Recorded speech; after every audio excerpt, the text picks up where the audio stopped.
Grab a blanket, light a candle, maybe pour a mug of something warm and questionable, because we're going back deep into the snow-dusted corridors of the Holy Roman Empire, where Christmas wasn't just a holiday. It was a holy, hilarious, frostbitten spectacle. This is not the tidy, silent night version you'll find on greeting cards. No, this is Advent with boiled cabbage, political sabotage disguised as hymnals, monks chanting through chattering teeth, and nobles arguing over seating charts like it was the Last Supper. It's a world where saints were solemn, relics were suspicious, and even the baby Jesus occasionally got used for social leverage. Over the next chapters, you'll walk candlelit cathedrals, peek into freezing imperial courts, and eavesdrop on stewing kitchens, singing shepherds and snowball-fighting bishops. You'll see a world where faith, food, and folly dance together in the flickering light of winter. So bundle up. It's cold in the Empire. And Christmas is coming. A great sighing fall of snow, like heaven shedding its dandruff, had descended upon the vast and fractious territories of the Holy Roman Empire, erasing the familiar contours of the land and muffling the world in a profound quiet. From the spires of imperial palaces to the thatched roofs of the humblest chicken coops, a uniform blanket of white imposed a temporary and deceptive sense of unity. Somewhere on the long frozen road between the ancient city of Prague and the imperial seat at Speyer, winter had made its grand entrance, not with the gentle subtlety of a changing season, but with the boisterous, belligerent swagger of a crusader deep into a drinking binge. By the first days of December, the land was in the grip of a fierce and unrelenting cold. Water in the horse troughs froze into solid blocks of milky ice. Hands chapped and split inside woolen mittens. And, most critically for the stability of the realm, the hearts of the squabbling prince-electors remained as frozen and unyielding as the winter landscape. For 3 generations, they had failed to agree on something as rudimentary as a seating chart for the Christmas feast, a testament to the deep-seated rivalries that perpetually threatened to splinter the empire. The season of Advent, that slow and solemn theological drumroll leading to the Nativity, commenced under a pall of silence, punctuated only by the soft hiss of candles and the pervasive, disquieting sensation that God was observing your every move with an unnervingly close scrutiny. Across the frost-hardened lands, church bells tolled, their mournful, clanging notes seeming to compete in a grand symphony of Gregorian sulking. Within the drafty, stone-walled abbeys that dotted the countryside, monks, their faces pinched with cold, chanted the ancient Latin hymns, their breath pluming in the frigid air like ghostly apparitions. As they sang of hope and divine expectation, many quietly questioned the life choices that had led them to this state of perpetual chill and penitence. Their meals, always meager, became even more so.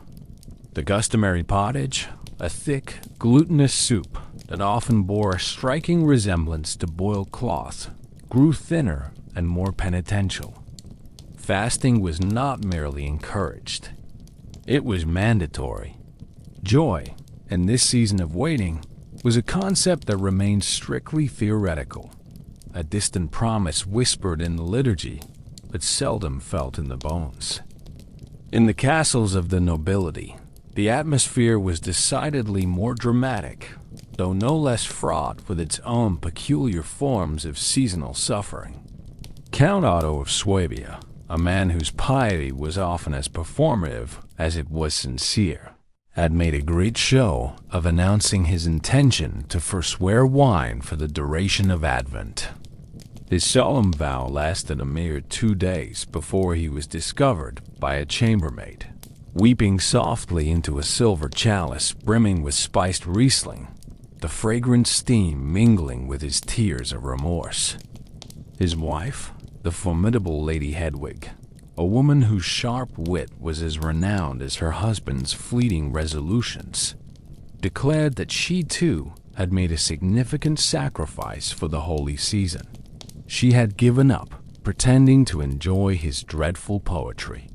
The household chaplain, a man long accustomed to navigating the turbulent waters of his patron's marital discord, coughed diplomatically into his sleeve and retreated to his study to revise his upcoming Christmas homily, which, he decided, would now feature a rather more prominent section on the virtues of divine patience. Meanwhile, at the heart of the empire, in the bustling city of Mainz, the Holy Roman Emperor himself, currently a man named Frederick. Though such was the turnover and the complexity of imperial politics that few of his subjects could confidently recall his regnal number, was deeply engrossed in matters of profound theological import. The central question consuming the imperial court was not the looming threat of invasion or the simmering discontent of the northern princes, but rather, should the infant Jesus, upon his arrival, receive gifts not only of gold, frankincense, and myrrh, but also, perhaps, a magnificent new tapestry from the looms of Bruges? His council of advisors debated the issue with a gravity befitting a declaration of war, while simultaneously, and with considerably more enthusiasm, exchanging clandestine bribes to secure the most coveted positions closest to the emperor during the Christmas Mass. The air in the council chamber was thick with whispered accusations and pointed glares. Cardinal Erwin of Salzburg, a man whose ecclesiastical robes did little to conceal his rapacious ambition, publicly accused the Duke of Thuringia of engaging in gift-giving bribery. The Duke, a bluff and hearty man with a notoriously short temper, retorted by loudly observing that at least his gifts did not arrive bearing plucked geese still crawling with fleas, a pointed reference to a recent and unfortunate offering from the cardinal's own estates. Despite the officially pious character of the season, intrigue coiled as thickly as the winter stew that simmered in every kitchen. Each noble house, in its own way, was vying for the emperor's favor, and every gift exchanged was more passive-aggressive than the last. The Elector Palatine, a man known for his cunning, dispatched a meticulously carved wooden nativity scene to the imperial court. Upon closer inspection, it became clear that the three magi bore an uncanny and unflattering resemblance to three of his most bitter rivals among the princes. Not to be outdone, Lady Brunhilde of Hesse, a woman of formidable piety and even more formidable grudges, commissioned a new hymnal for the imperial chapel. The beautifully illuminated manuscript was perfect in every detail, save for one glaring omission. It completely excised any mention of the Duke of Saxony's family saint, a deliberate and deeply felt insult that echoed through the courts of the empire. Yet, amidst this courtly drama and high-minded theological squabbling, something more authentic, something real and deeply felt, stirred in the frozen heart of the empire. Far from the gilded halls of power, in the humble village churches scattered across the land, poor shepherds, their faces weathered by the wind and sun, brought in armfuls of fragrant pine boughs and rough-spun straw to decorate the crude nativity displays they had fashioned with their own hands. In the flickering candlelight, the simple wooden figures seemed to possess a quiet dignity that was absent from the more elaborate displays of the wealthy. Children, their cheeks rosy with cold, rehearsed the ancient Latin verses they had been taught, their whispered words dissolving into muffled giggles behind their heavy woolen cloaks. In a quiet, snowbound hamlet nestled in the shadow of the mountains, an elderly priest, his hands gnarled with age, sat by his hearth, carefully carving a new figure of the Christ child from a block of seasoned applewood. With gentle, loving strokes, he shaped the wood, his movements a prayer in themselves. When he was finished, he placed the small, simple figure reverently in a manger lined with soft lamb's wool, the faint, comforting scent of garlic stew lingering in the air of his small, sparsely furnished home. This was the great contradiction of Advent in the Holy Roman Empire, a season wrapped in the soft glow of candlelight, yet shadowed by the cold, hard realities of power. It was a time of sacred vigil, of solemn waiting and spiritual preparation, but it was also, inextricably, a time of political farce, of petty rivalries and ambitious scheming. The sacred and the profane were so closely intertwined as to be almost indistinguishable, two sides of the same imperial coin.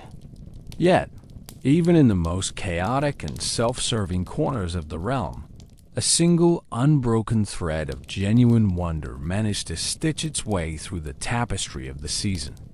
Somewhere, buried deep beneath the layers of political maneuvering and theological posturing, the empire waited. It waited not merely for the coming of Christmas, for the feasting and the gift-giving and the brief respite from the winter's chill. It waited with a hope that was as persistent as it was often unspoken, for something that felt remarkably like peace. It was a longing for a different kind of kingdom, a kingdom whose arrival was heralded not by the ringing of swords, but by the soft, hopeful glow of a single candle in the darkness, a silent promise of a dawn that was yet to come. The snow continued to fall, blanketing the empire in a pristine, unblemished white, a temporary truce in the endless, fractious affairs of men, a fleeting moment of grace before the inevitable thaw. By the second week of the solemn season of Advent, a palpable shift occurred across the sprawling, snow-dusted expanse of the Holy Roman Empire. The air, once sharp with the clean scent of frost and wood smoke, began to thicken with a complex and altogether more worldly perfume. It was a fragrance woven from the heady warmth of cinnamon and cloves, the damp, earthy smell of wet wool cloaks steaming near open fires, and the faintest, almost imperceptible aroma of lightly singed optimism. This olfactory transformation heralded the arrival of the Christkindlmarkt, the bustling Christmas market that erupted in towns from the imperial city of Aachen to the mercantile heart of Nuremberg.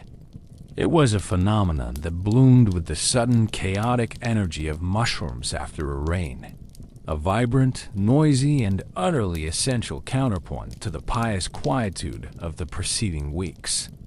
In every major town square, stalls materialized seemingly overnight, a ramshackle city of timber and canvas dedicated to the frantic, festive, and often fraudulent business of Christmas. These markets were sprawling, chaotic ecosystems of commerce and community, hawking a bewildering array of goods that catered to every desire and necessity. Gingerbread, baked not indelicate, man-shaped cookies, but in formidable bricks that could have served as building materials, was stacked in fragrant, precarious towers. Intricately carved wooden toys, depicting saints with unnervingly serene smiles or knights locked in eternal combat, lay beside candles shaped like goats, their waxy forms a whimsical nod to the livestock that shared the city streets. Amidst the cheerful cacophony, town criers, their faces red with effort and cold, attempted to make official pronouncements, their voices frequently swallowed by the overwhelming din. The indignant squeal of a pig being haggled over, the rhythmic clang of a blacksmith's hammer from a nearby lane, and the relentless, bellowing cries of vendors all conspired to drown them out. Authentic Frankish honey cakes, one merchant would roar, his voice raspy from a long day of shouting. Made with a secret recipe passed down for generations, may or may not contain actual honey. It was a disclaimer that was both a confession and a challenge, perfectly encapsulating the market spirit of caveat emptor. To dismiss these markets as mere commercial enterprises, however, would be to fundamentally misunderstand their place in the intricate tapestry of imperial life. They were as much political theaters as they were economic engines, stages upon which the complex dramas of status, fortune, and disgrace were played out for all to see. In one dimly lit corner, obscured by a display of coarse-spun linens, a disgraced baroness, her titles stripped and lands confiscated after her husband's failed rebellion, sold knitted socks under an assumed name.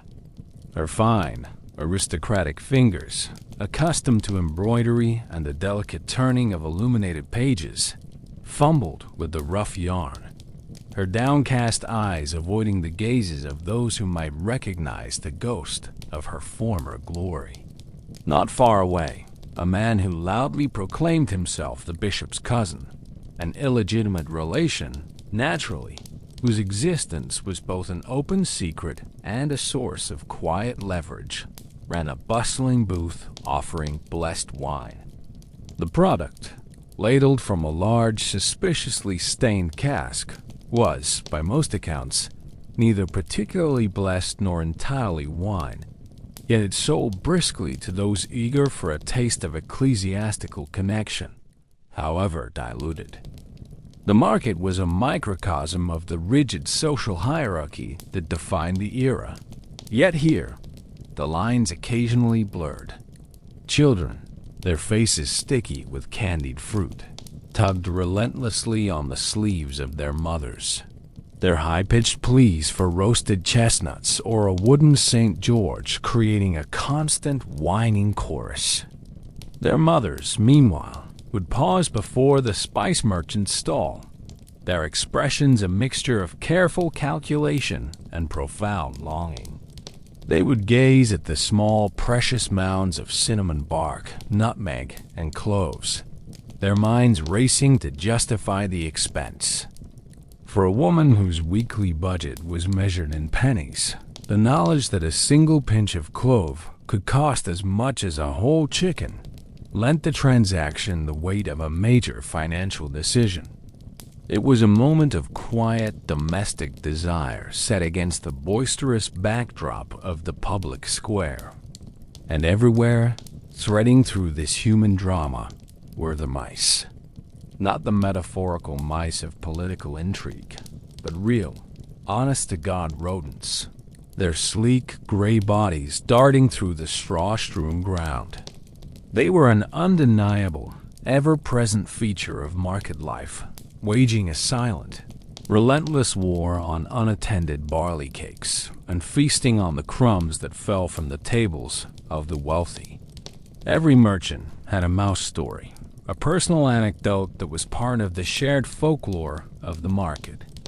Old Gunther, a grizzled man who sold pickled herring from a massive brine-soaked barrel, swore on his life that a particularly audacious mouse, a creature of almost legendary cunning, had once collaborated with two of its brethren to make off with an entire gingerbread Mary Magdalene, dragging the sweet, spicy effigy into the shadows.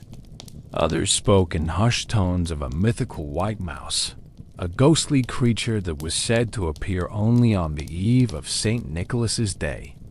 Some claimed it was a sign of a divine blessing upon the market, while more cynical souls, particularly the pastry chefs, dismissed it as a stress-induced hallucination brought on by long hours and excessive flour dust. Its meaning, like the quality of the blessed wine, depended entirely on who you asked. Overseeing this entire tableau of commerce, faith, and minor larceny were the guilds. Oh, the guilds. These powerful, self-regulating bodies were the true masters of the marketplace.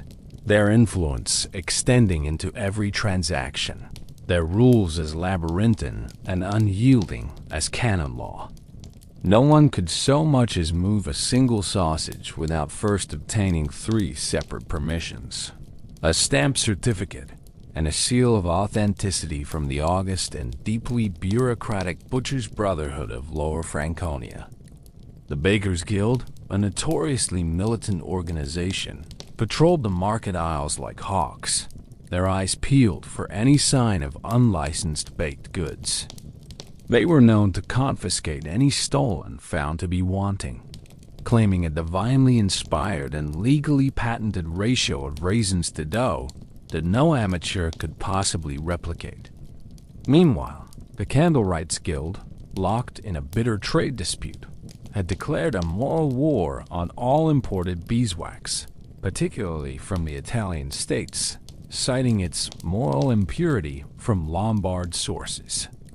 This protectionist stance created a thriving black market, and a few bold stalls, tucked away in the darkest corners of the square, did a brisk trade in contraband candles, sold from velvet-lined boxes like precious jewels. The trade was not without its risks. One unfortunate child, mistaking the pale, waxy sticks for a type of exotic cheese, took a large bite and was, according to market gossip, never quite right again. And yet, in the very heart of this regulated chaos, people tried, sometimes desperately and against all odds, to be merry. The spirit of the season, though battered by commercialism and bureaucracy, refused to be entirely extinguished. Wandering troubadours, their lutes slightly out of tune and their voices hoarse from the cold, meandered between the stalls. They began their performances with pious, slightly off-key renditions of Advent hymns, but as the sun began to set and the mulled wine flowed more freely, their repertoire invariably devolved into boisterous drinking songs and bawdy tailies. In a moment of high artistic ambition, a visiting monk from Burgundy attempted to stage a morality play about the life of the Virgin Mary. He had constructed a small, rickety stage and brought with him a set of hand-painted backdrops. His performance, however, was spectacularly upstaged by a trained goose in a small, feathered hat, which had escaped from a nearby poultry vendor and begun to honk rhythmically in time with the monk's dramatic lamentations. The crowd, starved for genuine entertainment, roared with laughter and began to cheer for the goose. The monk, his artistic vision shattered, quietly wept behind a tapestry depicting the martyrdom of Saint Sebastian. Somehow, against all logic, it all worked.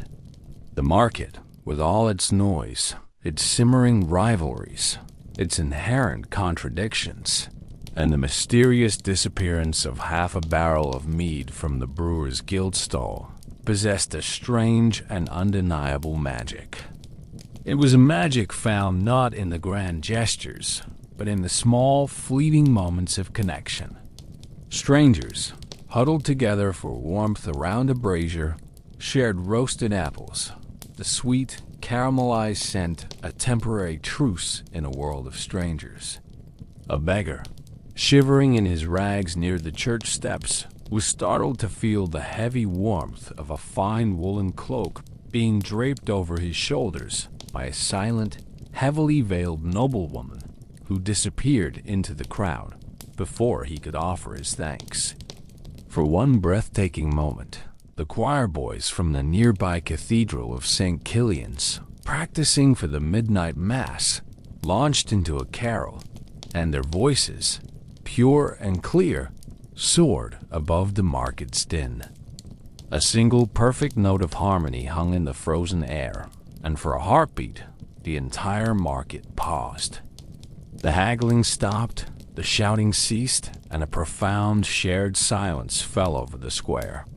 It was a moment of grace, a fleeting glimpse of the peace the season promised. Then, someone's donkey, tethered to a spice merchant's stall, managed to devour a small sack of frankincense, let out a startled perfume bray, and the spell was broken. Chaos, reassuring and familiar, resumed its reign.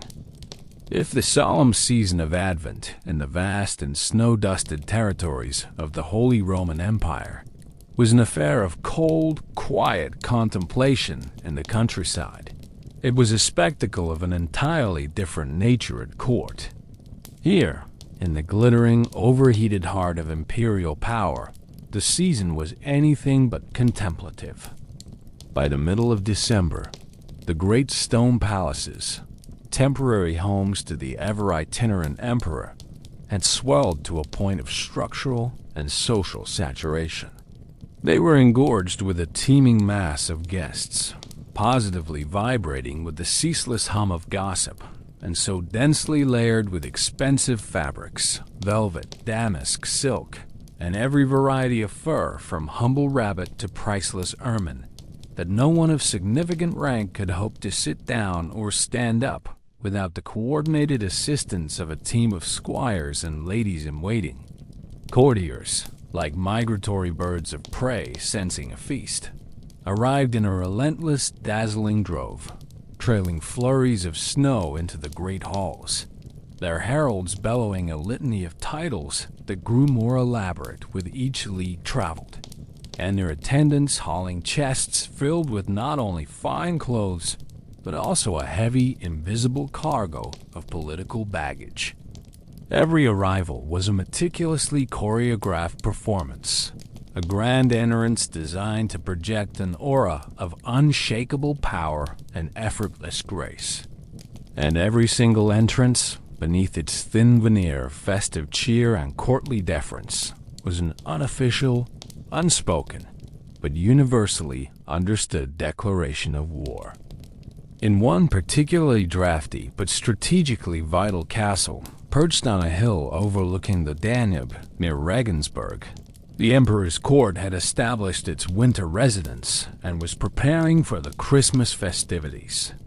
The preparations were undertaken with a theatrical fervor, a manic, high-stakes energy that was typically reserved for events of monumental significance, such as a coronation, the launching of a crusade, or the formal excommunication of a rebellious king. The very air within the castle walls seemed to crackle with a nervous tension, a high-strung, competitive anticipation that had precious little to do with the theological promise of the Nativity and everything to do with the temporal realities of power, prestige, and survival. Deep within the castle's chilly scriptorium, a place normally dedicated to the quiet transcription of laws and treaties, the court scribes were already succumbing to a state of sleepless despair. Their fingers, stained black with ink, trembled as they hunched over vast, unwieldy sheets of parchment, wrestling with the seating arrangements for the grand Christmas feast. This was no mere dinner party plan. It was a document of terrifying geopolitical importance, a live-action chessboard of fragile alliances and simmering feuds, a cartographical representation of the entire political landscape of the empire. An error of a single seat could have catastrophic consequences.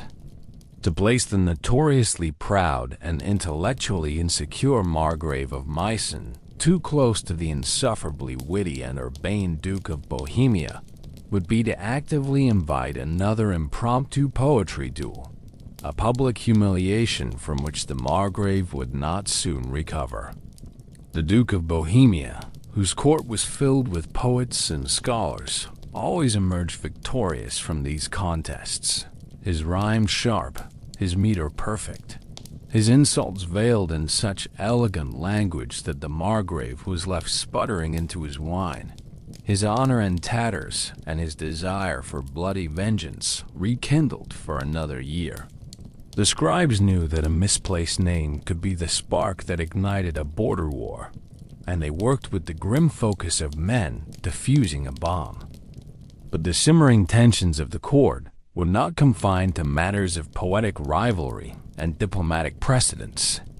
Far below the great hall, in the cavernous, smoke-filled, and periodically actively on fire kitchens, the Imperial cooks and their legion of assistants toiled over what could only be described as a stewed and roasted apocalypse.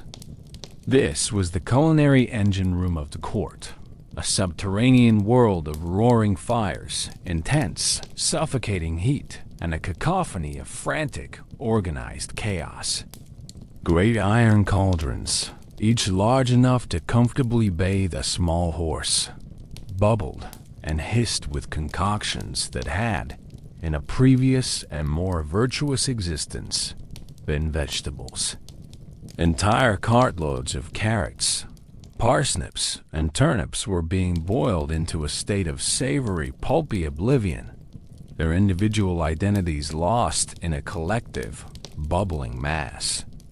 Dozens upon dozens of hens were being plucked, gutted, and then ingeniously stuffed with a succession of smaller birds.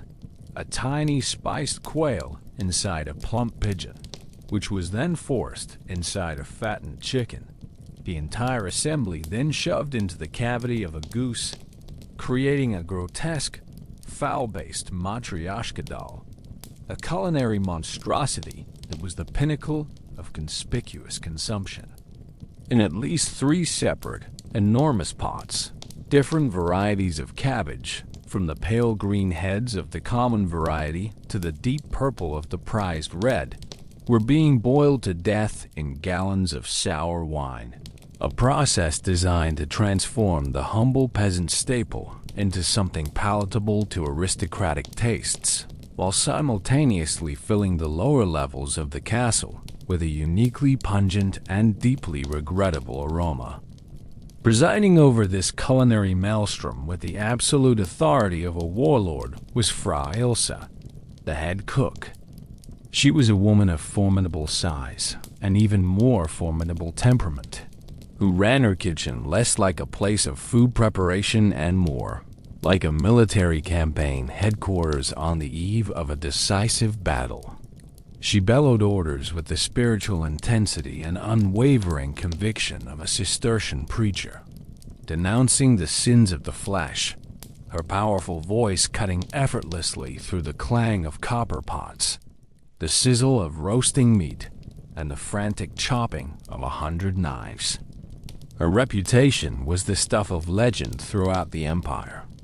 It was whispered in awestruck tones that she had once, in a fit of righteous fury over a ruined sauce, summarily excommunicated a junior scullery boy for the sin of oversalting the morning's barley mash, banishing him from the sacred space of her kitchen for a full week of penance and reflection.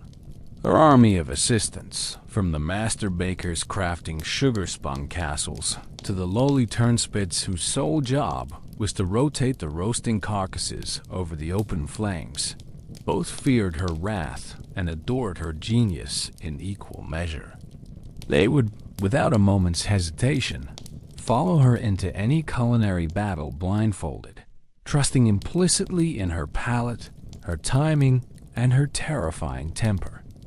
Why a massive pie, a showpiece destined for the Emperor's high table, unexpectedly exploded with a deafening bang, showering the immediate vicinity with a storm of pastry shrapnel and a flurry of very surprised and very much alive quail, a peculiar and dramatic Saxon tradition intended to delight the diners. She did not so much as flinch. Wiping a stray feather from her voluminous apron with a flour-dusted hand, she surveyed the feathery chaos with a critical, appraising eye. "That's just Yuletide enthusiasm," she declared calmly, her voice a beacon of order in the chaos. "Scrape them up, find the gravy, and someone fetch the backup swan." Meanwhile, in the grand halls and shadowed corridors of the castle above, intrigue lurked behind every heavy tapestry and was whispered within every secluded alcove. The political atmosphere was as thick, complex, and murky as the cabbage fog that perpetually wafted up from the kitchens. The perpetually anxious Chancellor of Cologne, a man whose face was a permanent mask of worried calculation, was rumored to be plotting a surprise reconciliation with his most bitter rival, the powerful and notoriously greedy Bishop of Bamberg. The proposed peace accord, which aimed to settle a decade-long dispute over land rights and ecclesiastical authority, was, of course, contingent upon the bishop's Christmas gift to the chancellor, including not only full and public ecclesiastical absolution for a murky past transgression involving a nunnery and a missing donation, but also a substantial bribe in the form of silver bullion to be delivered discreetly by a trusted agent. Elsewhere, in the women's quarters, the Empress's favorite and most trusted maid, a young woman with exceptionally sharp ears and conveniently flexible morals, was caught intercepting a perfumed love note passing between the powerful and married Duke of Austria and someone who was most emphatically not his long-suffering Duchess, though court gossip strongly suggested the intended recipient was, uncomfortably, his wife's younger cousin. The potential for scandal threatened to derail a crucial political marriage and throw a key alliance into jeopardy. Even the lower echelons of the court were not immune to the pervasive atmosphere of conspiracy. The Imperial falconer, a man whose solemn and noble duties involved the care and training of the emperor's prized hummingbirds, was suspected by the kitchen staff of running a clandestine smuggling operation, spiriting away perfectly fattened goose livers, a delicacy reserved for the highest tables, out of the kitchens. No one could fathom his motives. The man had no apparent debts, lived a simple and ascetic life, and showed no signs of extravagant living, leading many of the court gossips to invent increasingly absurd theories, the most popular of which involved a secret and deeply unusual personal vice for which he required a steady supply of high-quality pâté. And yet, amid the ceaseless backroom whispers, the strategic maneuvering for favor, and the ever-present, inescapable scent of boiled cabbage, a strange and potent strain of festive desperation clung to the air. It was a frantic, almost manic energy, a collective, unspoken determination to celebrate, to perform merriment, in the face of overwhelming political and social anxiety. The nobles, dressed in their absolute finest and most ostentatious attire, paraded through the halls like exotic birds in a gilded cage, their silks and velvets a riot of jewel-toned color against the cold, unforgiving gray of the castle stone. They traded exquisitely crafted, velvet-gloved insults with wine-slick, predatory smiles, each flowery compliment carrying a hidden barb, each effusive toast a thinly veiled threat. The young and the unmarried, their futures a matter of cold, hard dynastic negotiation, eyed each other with a mixture of genuine curiosity and strategic calculation over bowls of steaming, spiced wassail, their flotations as carefully planned and executed as any military campaign. The older lords, their faces a roadmap of past battles won and lost, raised their heavy silver goblets to one another, their booming pledges of eternal friendship and unwavering loyalty ringing hollow even to their own ears. In a particularly memorable and ill-advised display of social climbing ambition, a minor count from Alsace, desperate to capture the emperor's attention and elevate his standing, attempted to impress the assembled court by presenting a trained bear he had brought with him at great expense. The bear, a large and clearly distressed animal, was dressed, for reasons that remain tragically unclear, in a bishop's mitre. Its much-vaunted performance consisted of taking one look at the noisy, glittering crowd, biting a herald squarely on the leg, and then breaking free from its handler to flee in terror into the solemn, candlelit confines of the castle chapel. The Bishop of Bamberg, whose rival the Chancellor had been trying to appease, far from being offended by the blasphemous attire of the ursine fugitive, was, strangely, deeply flattered by the incident.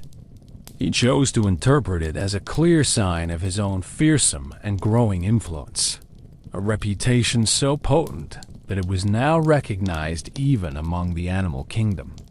As evening descended, casting long, dancing shadows that seemed to writhe and conspire in the corners of the castle, the vast stone halls were filled with the wavering golden glow of 1,000 beeswax candles.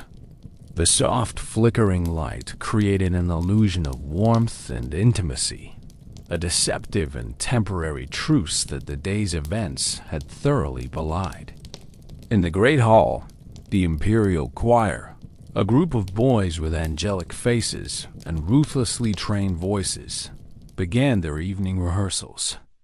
They sang of peace on earth and goodwill to all men, their pure, soaring voices echoing through the high vaulted rafters. They performed under the strained, unblinking, and deeply critical gaze of the music master, a man of such austere and joyless disposition that it was widely rumored he hadn't smiled since Pentecost. The rich, harmonious sounds of the ancient Latin hymns mingled with the more secular, more immediate smells of hot mulled wine, roasting chestnuts, melting beeswax, and the persistent, inescapable scent of conspiracy. The court, a complex, beautiful, and dangerous machine, was settling in for the night, its intricate gears still turning, its myriad tensions still simmering just beneath the polished surface of the enforced festive cheer. It was going to be a very long, very complicated, and very, very imperial Christmas. The Holy Roman Empire was, at least in its own grand and often contradictory theory, an empire built upon a foundation of saints. By the time December reached its midpoint, plunging the sprawling territories into the deep freeze of winter, the presence of these celestial patrons was inescapable. Their names were everywhere, woven into the very fabric of daily existence. They were painted in vibrant, fading pigments on the walls of drafty parish chapels, their serene faces gazing down upon the huddled faithful. Their likenesses were carved with devotional care into the great oak beams of soaring cathedrals, their wooden eyes having witnessed centuries of prayer and intrigue. Their names were invoked at regular, almost breathless intervals by every stratum of society, by monks chanting the litany of the saints in chilled scriptoriums, by midwives whispering a prayer to Saint Margaret over a laboring mother, and most frequently by ordinary people muttering a hasty appeal to St. Lawrence as their woolen-shod feet slipped on the treacherous, icy steps of the marketplace. And as the solemnity of Advent began to give way to the frantic, festive preparations for the 12 days of Christmas, the saints grew exceptionally busy. At least, their earthly representatives and self-appointed spokespeople ensured they were, because nothing of any consequence in the empire, from the signing of a treaty to the spicing of a gingerbread cake, could possibly happen without at least 3 saints being name-dropped, grievously misquoted, or conveniently blamed for the ensuing chaos. Of all the celestial court, St. Nicholas was undoubtedly the seasonal favorite, the undisputed monarch of the December calendar. His official feast day on the 6th of the month had already passed, marked by modest gift-giving and solemn church services, but the formidable man's reputation lingered like the thick, heady scent of incense in an overzealous abbey. His influence was pervasive, a mixture of benevolent generosity and stern judgment that kept the populace on its toes. Children still cast nervous glances towards their chimneys, their hearts torn between the hope of receiving a hand-carved toy or a sweet honey cake, and the dreadful, soot-stained fear of receiving a lump of coal or a bundle of sticks, a tangible symbol of their years' accumulated naughtiness. At the Imperial court, the celebration of the saint was naturally a far more theatrical affair. The Bishop of Trier, a man renowned for his dramatic flair and booming sermons, delivered a particularly stirring homily in which he recounted, with wild gesticulations, the tale of Saint Nicholas at the Council of Nicaea. He claimed, with thunderous conviction, that the beloved saint had become so incensed by the arguments of the heretic Arius that he strode across the council floor and smacked the man so hard across the face that it not only silenced his blasphemy, but instantly cured him of his theological errors. The emperor, who appreciated decisive action in any form, clapped loudly in approval. The Dominican scholars present, ever the sober theologians, frowned deeply at this folksy and likely apocryphal addition to ecclesiastical history. Somewhere in the back of the chapel, a court playwright, sensing a hit, enthusiastically suggested adding the holy slap to the upcoming Christmas play. Meanwhile, Saint Lucia, the radiant maiden of light, offered another occasion for courtly pageantry. Technically a Scandinavian import, her cult had been enthusiastically adopted by the northern parts of the empire, providing a perfect excuse for noble daughters to demonstrate their piety and marriageable grace. The tradition involved them donning white gowns and wearing wreaths of burning candles upon their heads, a vision that was intended to be poetic and ethereal. In practice, however, it was often a significant fire hazard. This was disastrously proven when one of the younger Hohenstaufen girls, her mind more on a handsome visiting knight than on her posture, tilted her head a fraction too far. Her meticulously styled hair, oiled and plaited for the occasion, caught ablaze with an alarming whoosh. The poetic moment instantly devolved into shrieking chaos, culminating in the young lady being unceremoniously dunked headfirst into the nearest large vat of liquid, which happened to be the enormous silver bowl of mulled wine intended for the evening's feast. She recovered with her eyebrows singed and her dignity in tatters. The wine, sadly, did not, and was thereafter known in court circles as Glowwein alle Hohenstaufen, possessing a faint but unmistakable bouquet of burnt hair. But for every revered saint whose story was told and retold, there was an equally spirited sinner whose exploits were whispered and emulated. The empire, ever a pragmatic and worldly institution despite its holy aspirations, had ample room for both. Thieves, adulterers, charlatans, and con men did not simply pause their antics for the duration of Advent. That would have been bad for business. Instead, they cleverly wrapped their transgressions in a more festive ribbon, cloaking their sins in the language of the season. A troupe of traveling minstrels, whose musical talents were far surpassed by their light fingers, was caught red-handed trying to steal a set of ornate silver candlesticks from the high altar of the magnificent cathedral in Worms. Their excuse, delivered with theatrical flourish and feigned piety to the furious bishop, was that they were merely borrowing them. We thought St. Genesius, our glorious patron, would have wanted them to sparkle on stage for our humble nativity play. The lead actor proclaimed, clutching his heart.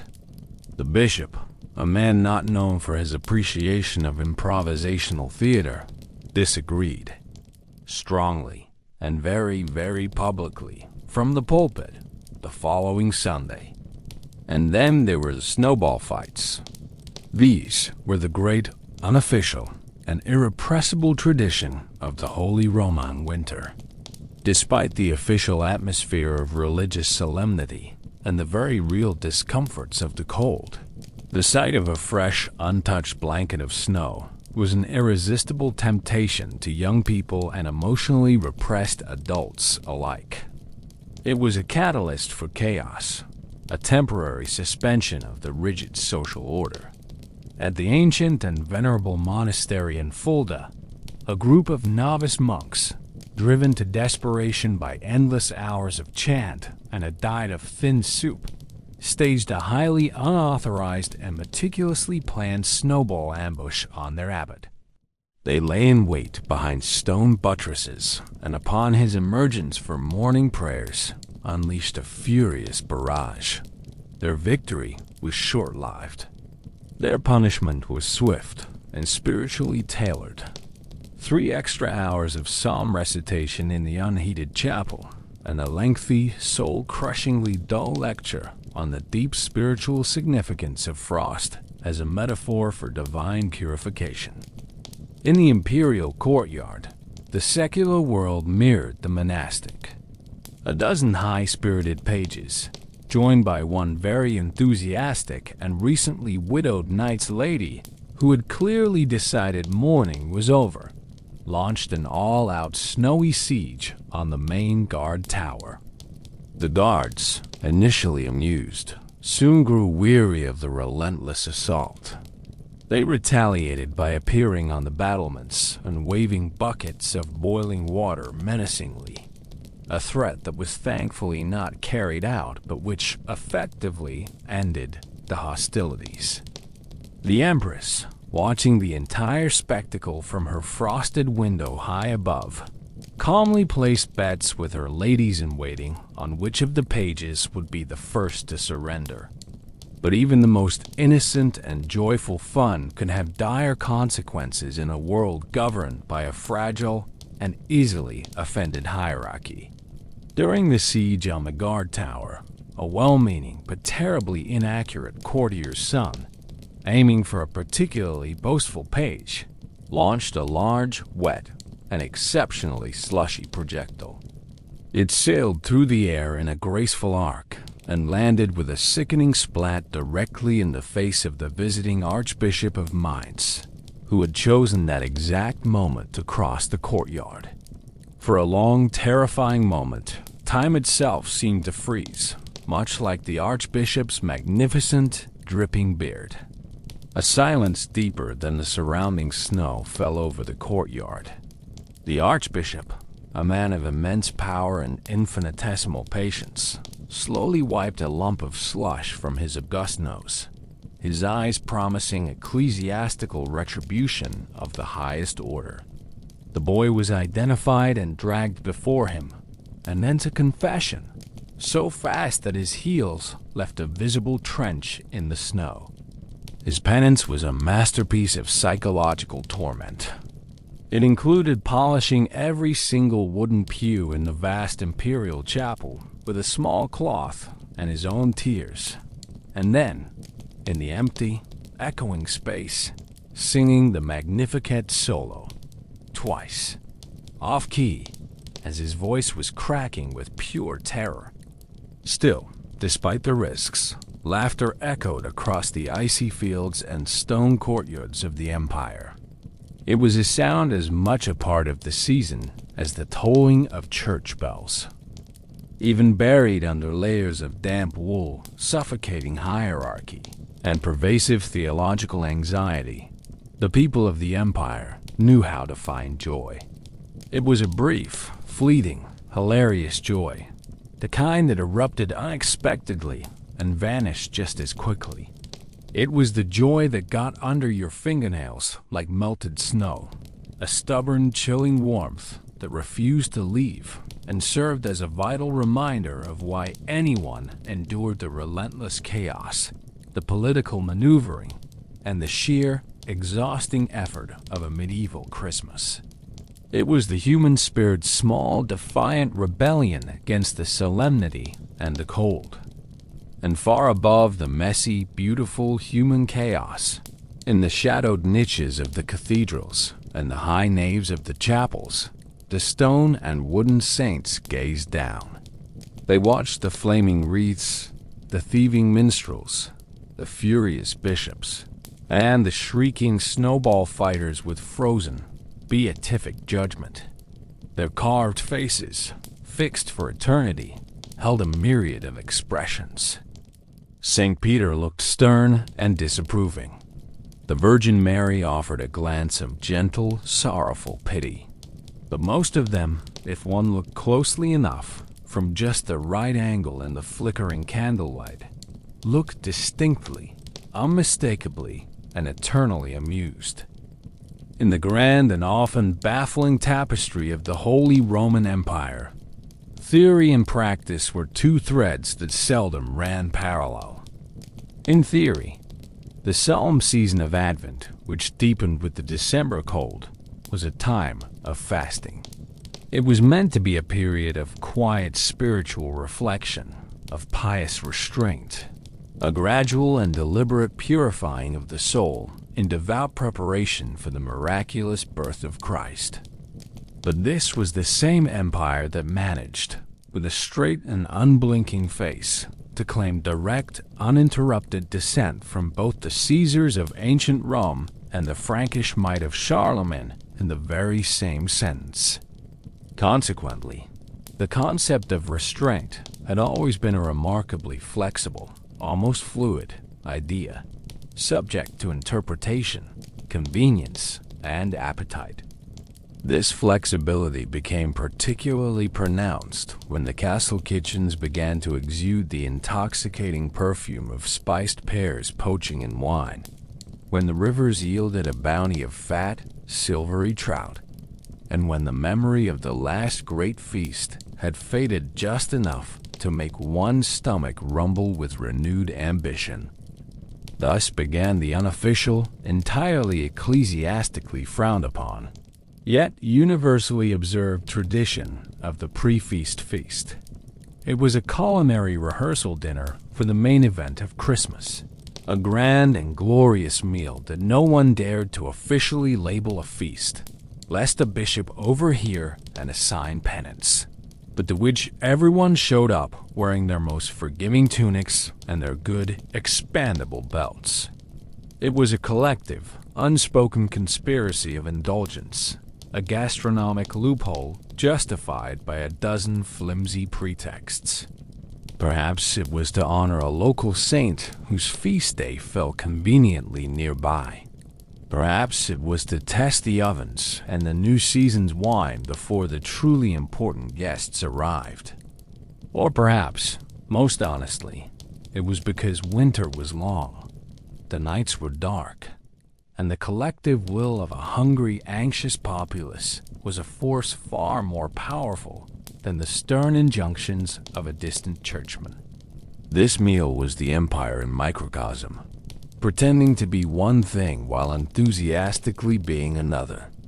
Across the snow-dusted lands, in the great halls of castles and the surprisingly well-equipped kitchens of powerful monasteries, fires roared to life and spits began to turn, groaning under the weight of their burdens. A culinary tour of the empire on such a night would reveal a landscape of diverse and ambitious gluttony. Somewhere in the heart of Franconia, a magnificent wild boar, the prize of a recent ducal hunt, was being roasted whole over a massive pit of glowing embers. Its skin, meticulously scored and rubbed with salt and herbs, crackled and split, releasing rivulets of fragrant fat. The beast was not merely roasted. It was a sarcophagus of flavor, its vast cavity stuffed with a rich and savory pudding of tart apples, day-old breadcrumbs, onions, sage, and a quantity of regional pride so immense it was practically a physical ingredient.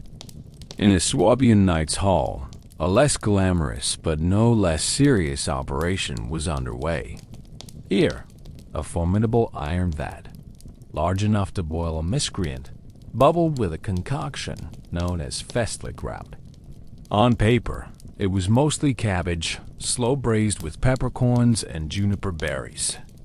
In reality, it was a dish that raised more questions than it answered.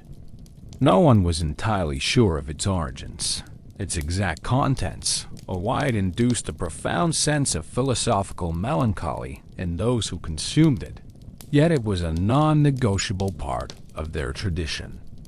Meanwhile, in Thuringian court, a hopeful and deeply misguided pastry apprentice, tasked with creating a dessert centerpiece, attempted an ambitious marzipan sculpture of the Virgin Mary.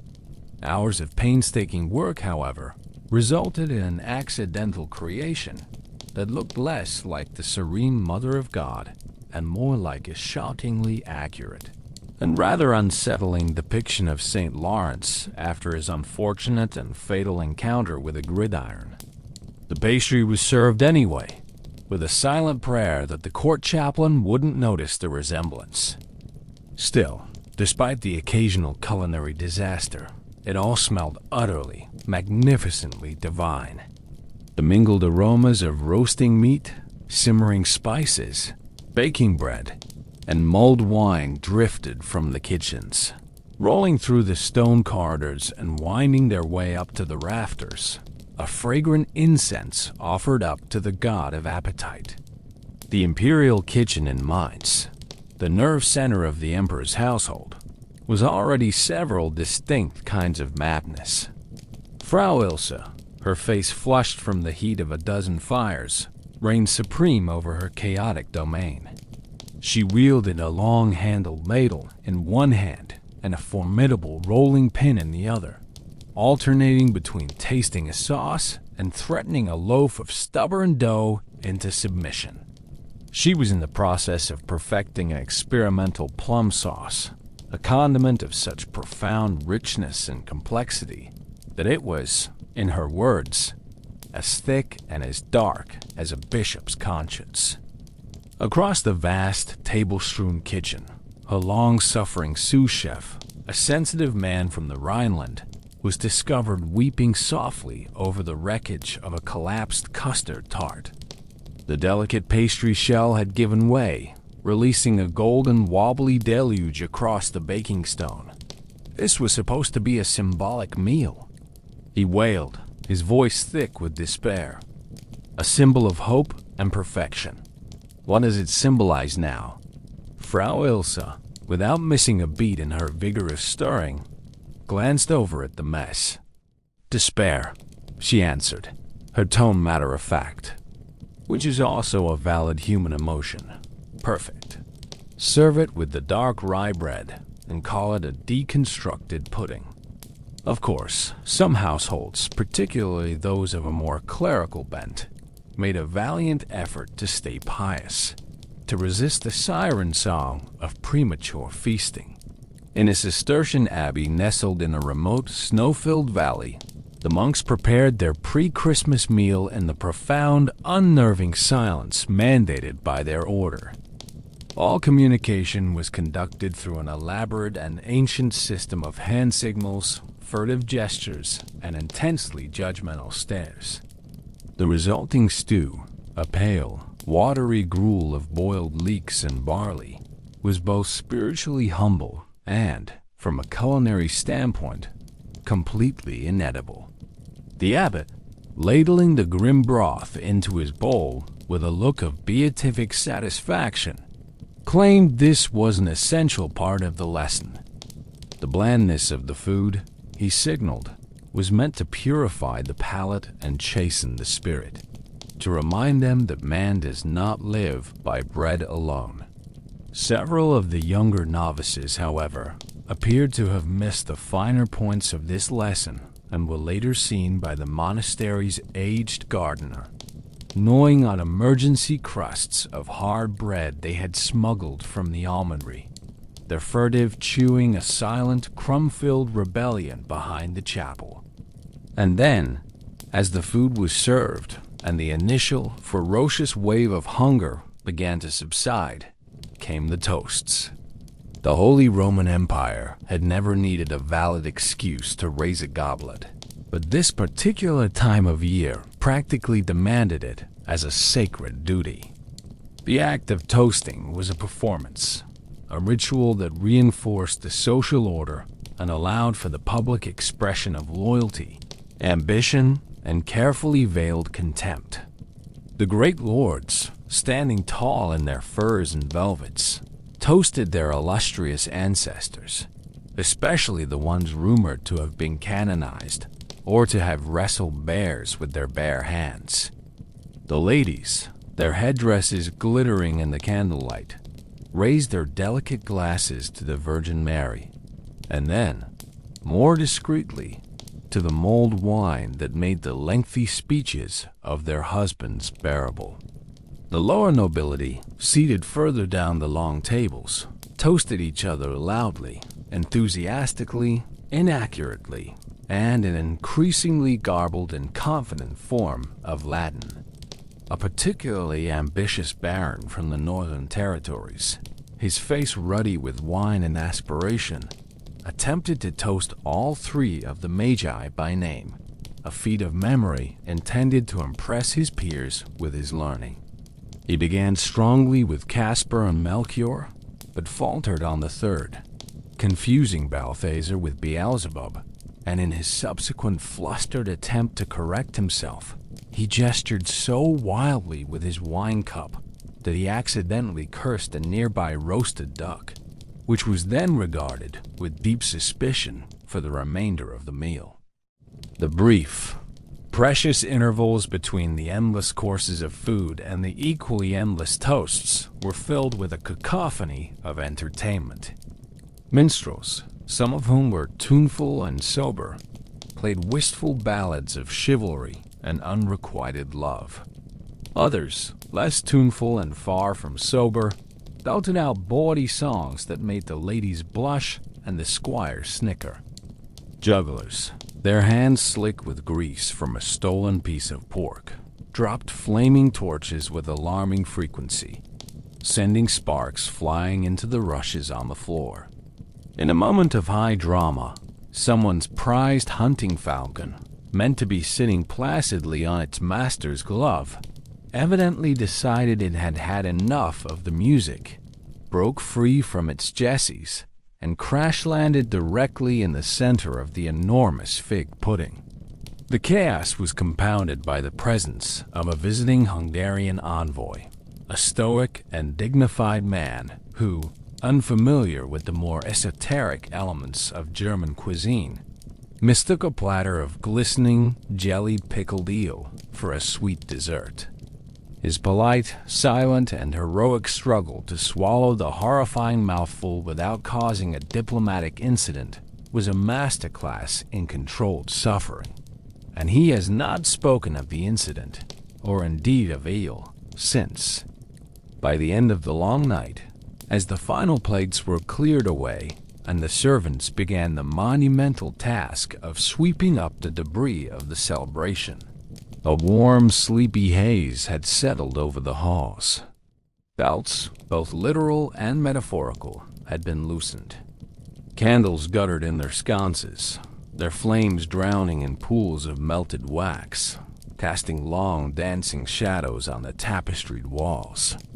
The once sharp line between the solemn penance of Advent and the unbridled gluttony of the feast had blurred into non-existence, like a wine stain on a freshly signed parchment charter.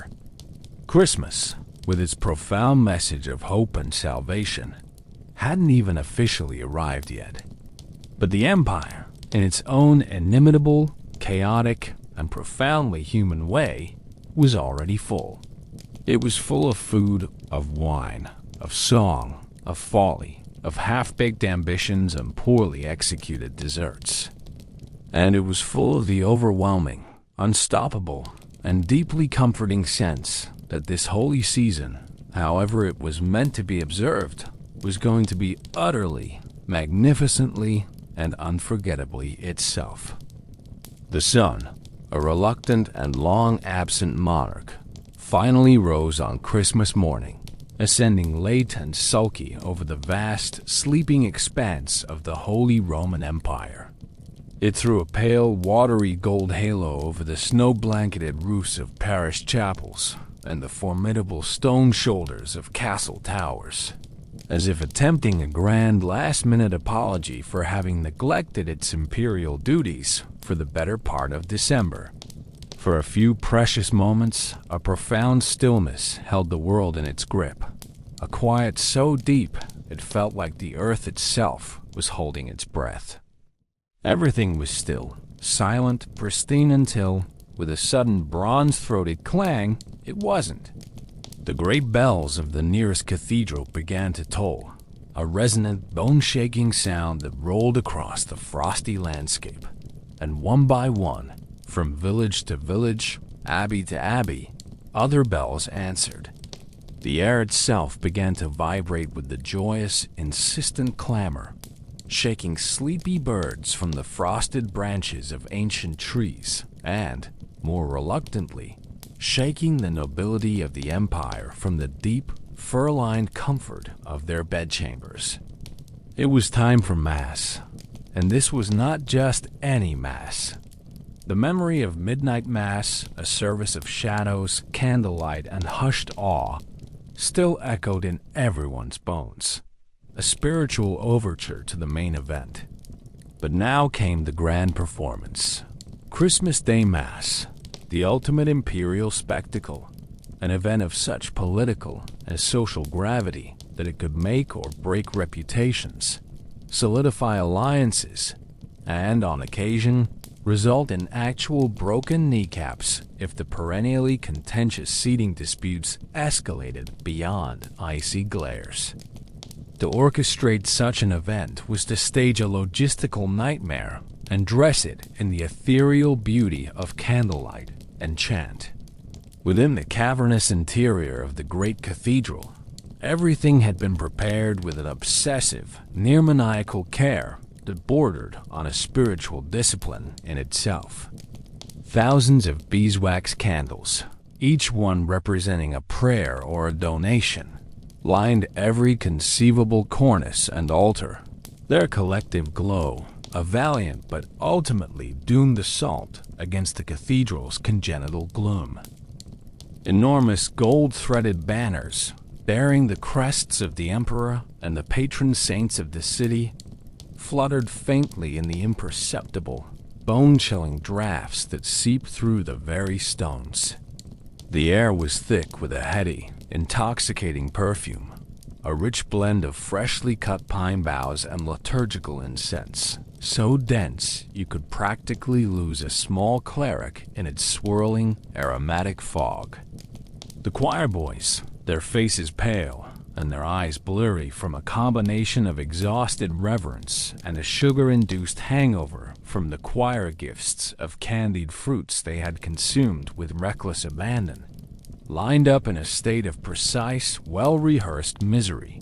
Their choir master, a severe man with a face so grim it looked as though he hadn't smiled since the Great Schism of 1054, balked the last-minute corrections with a tone suggesting he had once seriously considered the contemplative life of a monk, but had ultimately chosen a path of musical vengeance instead. The nobility, the glittering constellation around which the entire imperial world revolved, began to arrive in carefully timed waves. Each family's entrance was a masterpiece of theatrical piety, a public performance designed to convey an image of unwavering holiness while simultaneously allowing for a swift, critical assessment of their rivals' fur trim and jewel-encrusted prayer books. The aging Count of Württemberg, a man whose piety was matched only by his love of ostentation, arrived enveloped in a cloak of such voluminous black velvet that it required its own dedicated squire to manage its train, creating a minor traffic jam in the narthex. The formidable Margravine of Meissen, not to be outdone, wore a towering headdress that was less a piece of millinery and more a wearable, portable reliquary, with what she claimed was a knucklebone of Saint Ursula displayed prominently in a crystal vial. The emperor, of course, as was his divine and temporal right, was the very last to enter. His arrival was not so much an entrance as a slow-moving invasion of sacred paraphernalia. A solemn procession preceded by so many gilded and ceremonial objects, towering processional crosses, fluttering silk banners, jewel-encrusted relics of dubious authenticity, and possibly an entire minor saint carried on a litter, that it was momentarily unclear to the assembled congregation whether this was the beginning of a church service or the stately mobilization of an army. A collective rustle of expensive fabric swept through the cathedral as everyone rose to their feet. The organ, a magnificent beast of wood and pipe, drew a deep, shuddering breath and exhaled a chord of such power that it seemed to shake the very foundations of the building. Then, the clear, high voices of the choir boys soared into the vast, cold air, beginning the Latin introit for the day. Pure natus est nobis. A child is born to us. The ancient, beautiful words washed over the congregation, a promise of hope and renewal that resonated deep in the soul. And also, as the cold from the stone floor began its inexorable creep up through the solace of their fine leather shoes, the unspoken second part of the introit settled in. Et degite pedem tuorm, cadere incipient. And also, your toes are about to fall off from the cold. Despite all outward appearances of serene devotion and aristocratic poise, no one, from the emperor on his gilded throne to the lowless burgher standing in the back, was comfortable. The cathedral, for all its breathtaking, heaven-reaching beauty, was a gorgeous, ecclesiastical icebox. The massive stone walls, having absorbed the deep, penetrating chill of the long December nights, held no heat, and in fact seemed to actively radiate a damp, soul-leeching cold. Every breath taken by the thousands of assembled souls came out in a visible white fog, a personal cloud of vapor that mingled with the incense to create a low-lying mist throughout the nave. The service had barely begun when a baron's wife, a delicate woman laced into her gown with the structural integrity of a fortress, swayed on her feet and fainted dead away, a victim of both pious pre-mass fasting and brutally unforgiving corsetry. Her husband, embarrassed by the disruption, leaned over to the neighboring duke and whispered with an air of satisfaction, "It's just seasonal piety. Her spirit is overcome."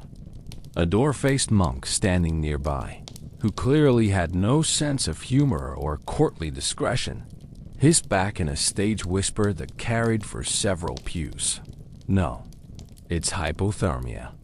Loosen her stays before she meets her maker ahead of schedule." The Latin Mass continued its majestic, unrelenting progress, a river of ancient prayers and sacred choreography, timeless in its beauty and, for many, interminable in its length. Most of the congregation, particularly the knights and nobles whose education had favored the sword over the book, did not understand half of the intricate polysyllabic Latin being sung and chanted around them. But oh, how beautiful it sounded. The sheer aesthetic power of the ceremony transcended the need for literal comprehension.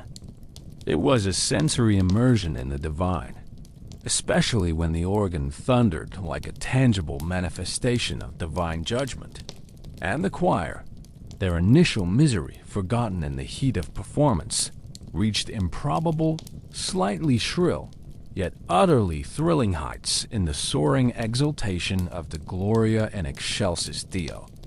In that moment, the raw, emotional power of the music swept through the icy air, and a wave of feeling washed over the assembled thousands.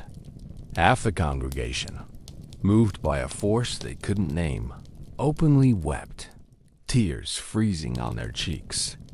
The other half, equally moved but more stoic, focused all their energy on not sneezing into their priceless, illuminated hymnals. And then, After the readings in the Psalms came the sermon. The bishop, a man whose political influence was as vast as his waistline, ascended the pulpit. He was a resplendent, awe-inspiring figure, draped in vestments of white and gold silk so heavily embroidered they could probably blind a lesser noble at 50 paces. His golden crozier, a shepherd's crook, reimagined as a treasure of the Orient, gleamed in the candlelight. His towering, jewel-encrusted mitre nearly touched the canopy of the pulpit. He cleared his throat, a sound that echoed through the hushed cathedral, and began to preach a homily on the profound, world-altering humility of Christ's birth. "Let us reflect," he intoned, his voice rich and sonorous, "on the staggering poverty of the manger. Let us meditate upon the simplicity of the stable, the roughness of the straw, the cold, the want, the utter lack of worldly comfort." Somewhere in a side pew, a court scribe, bundled in a fur-lined cloak and wearing gloves made from the finest ermine, stifled a laugh so violent he nearly choked.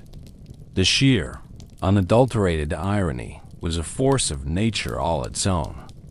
And yet, for all the pageantry, for all the blatant, glorious hypocrisy, for all the physical discomfort and the soft, rhythmic snoring of a Hungarian diplomat who had succumbed to the cold and the tedium, the message did somehow land. It cut through the layers of silk and pride, through the fog of incense and ambition, and found a purchase in the hearts of the listeners. For a few fleeting moments, even the most jaded and cynical courtier, a man who measured his life in land grants and strategic marriages, felt the undeniable weight of something truly sacred.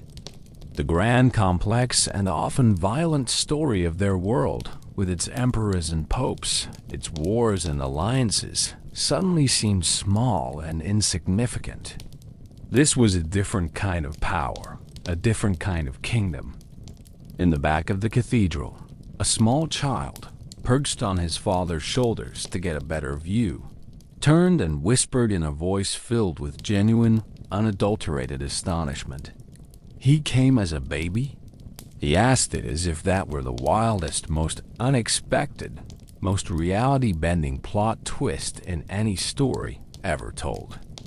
It was. It absolutely was.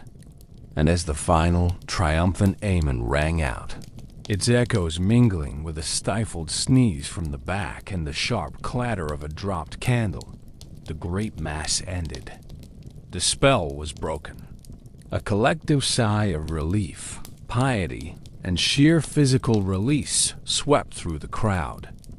God had been glorified in the highest, with all the pomp, ceremony, and human fallibility the Holy Roman Empire could muster. And now, having satisfied their spiritual obligations for the morning, everyone really, truly, desperately needed breakfast. After the last fragrant wisp of incense had dissipated into the cold, cavernous air and the final soaring notes of the Christmas hymn had faded against the unforgiving stone walls of the cathedral, the Holy Roman Empire, with a collective and palpable sigh of pious relief, turned its full and undivided attention to its second most sacred Christmas tradition, the giving of gifts that no one had actually asked for, while simultaneously engaging in the silent, ruthless, and deeply satisfying judgment of everyone else's taste. The solemn, sacred theater of the Mass, with its celestial focus and eternal promises, had concluded. Now the curtain rose on the secular theater of the Great Hall, a performance of equal, if not greater, gravity and of far more immediate and personal stakes. This was not a gentle, heartwarming exchange of tokens born of affection.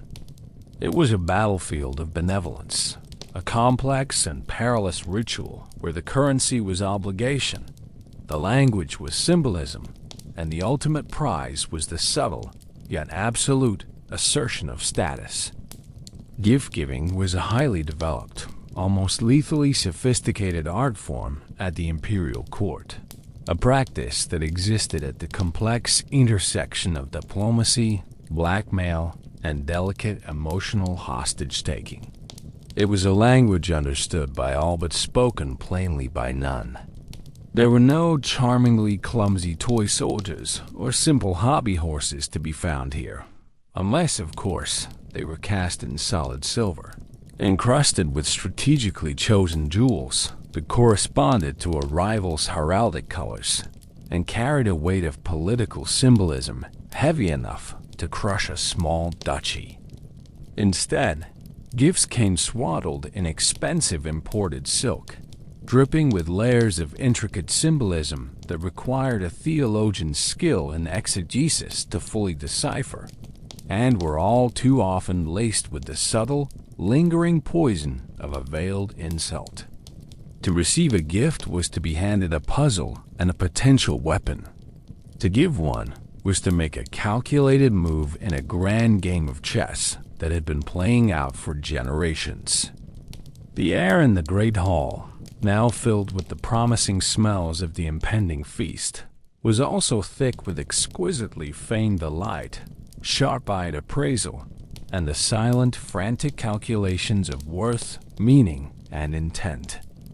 Take, for exquisite example, the gift sent by the ever-ambitious Duke Leopold of Austria to his most cherished rival, the Landgrave of Thuringia. It was a masterpiece of strategic generosity. It arrived on a plush velvet cushion carried by two solemn, perfectly matched pages, a magnificent reliquary said to contain a genuine tooth of St. Helena, the mother of Constantine the Great and the discoverer of the true cross. The object itself was a marvel of the goldsmith's art. The alleged holy tooth held in a delicate golden clasp, surrounded by a halo of gleaming deep red garnets that caught the candlelight and shimmered with inner fire. On the surface, it was a gesture of breathtaking piety and profound respect, a gift worthy of a king, acknowledging the Landgrave's own well-known piety. Except, of course, that everyone who mattered at court, from the Empress's ladies-in-waiting to the lowest-ranking but best-informed scribes, knew, through the Empire's ruthlessly efficient and entirely invisible network of gossip, that the so-called holy relic was actually a repurposed molar recently and painfully extracted from a retired and notoriously bibulous canon from Salzburg, a man whose only claim to sainthood was his miraculous ability to consume his own weight in wine. They also knew, thanks to a whisper from a disgruntled jeweler's apprentice, that the magnificent garnets were, in fact, cleverly cut and polished Bohemian glass. It was the perfect imperial gift, magnificent from a distance, fraudulent up close, a beautiful lie that honored the recipient's public image while privately mocking his intelligence. The Landgrave, a grandmaster of this particular game, accepted the reliquary with a flawless performance of overwhelming gratitude, his voice thick with emotion as he praised the Duke's legendary piety and generosity. "A truly thoughtful gesture," he said, his smile as thin and sharp as a stiletto. "A treasure from my house and my soul."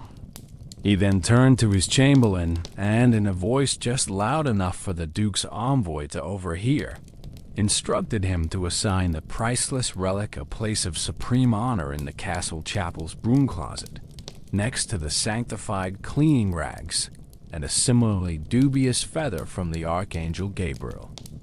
The Empress, a woman of refined tastes and a more subtle understanding of power, operated on a different but equally strategic level. Her chosen gift for the ladies of the court was lace. This was not just any lace, however.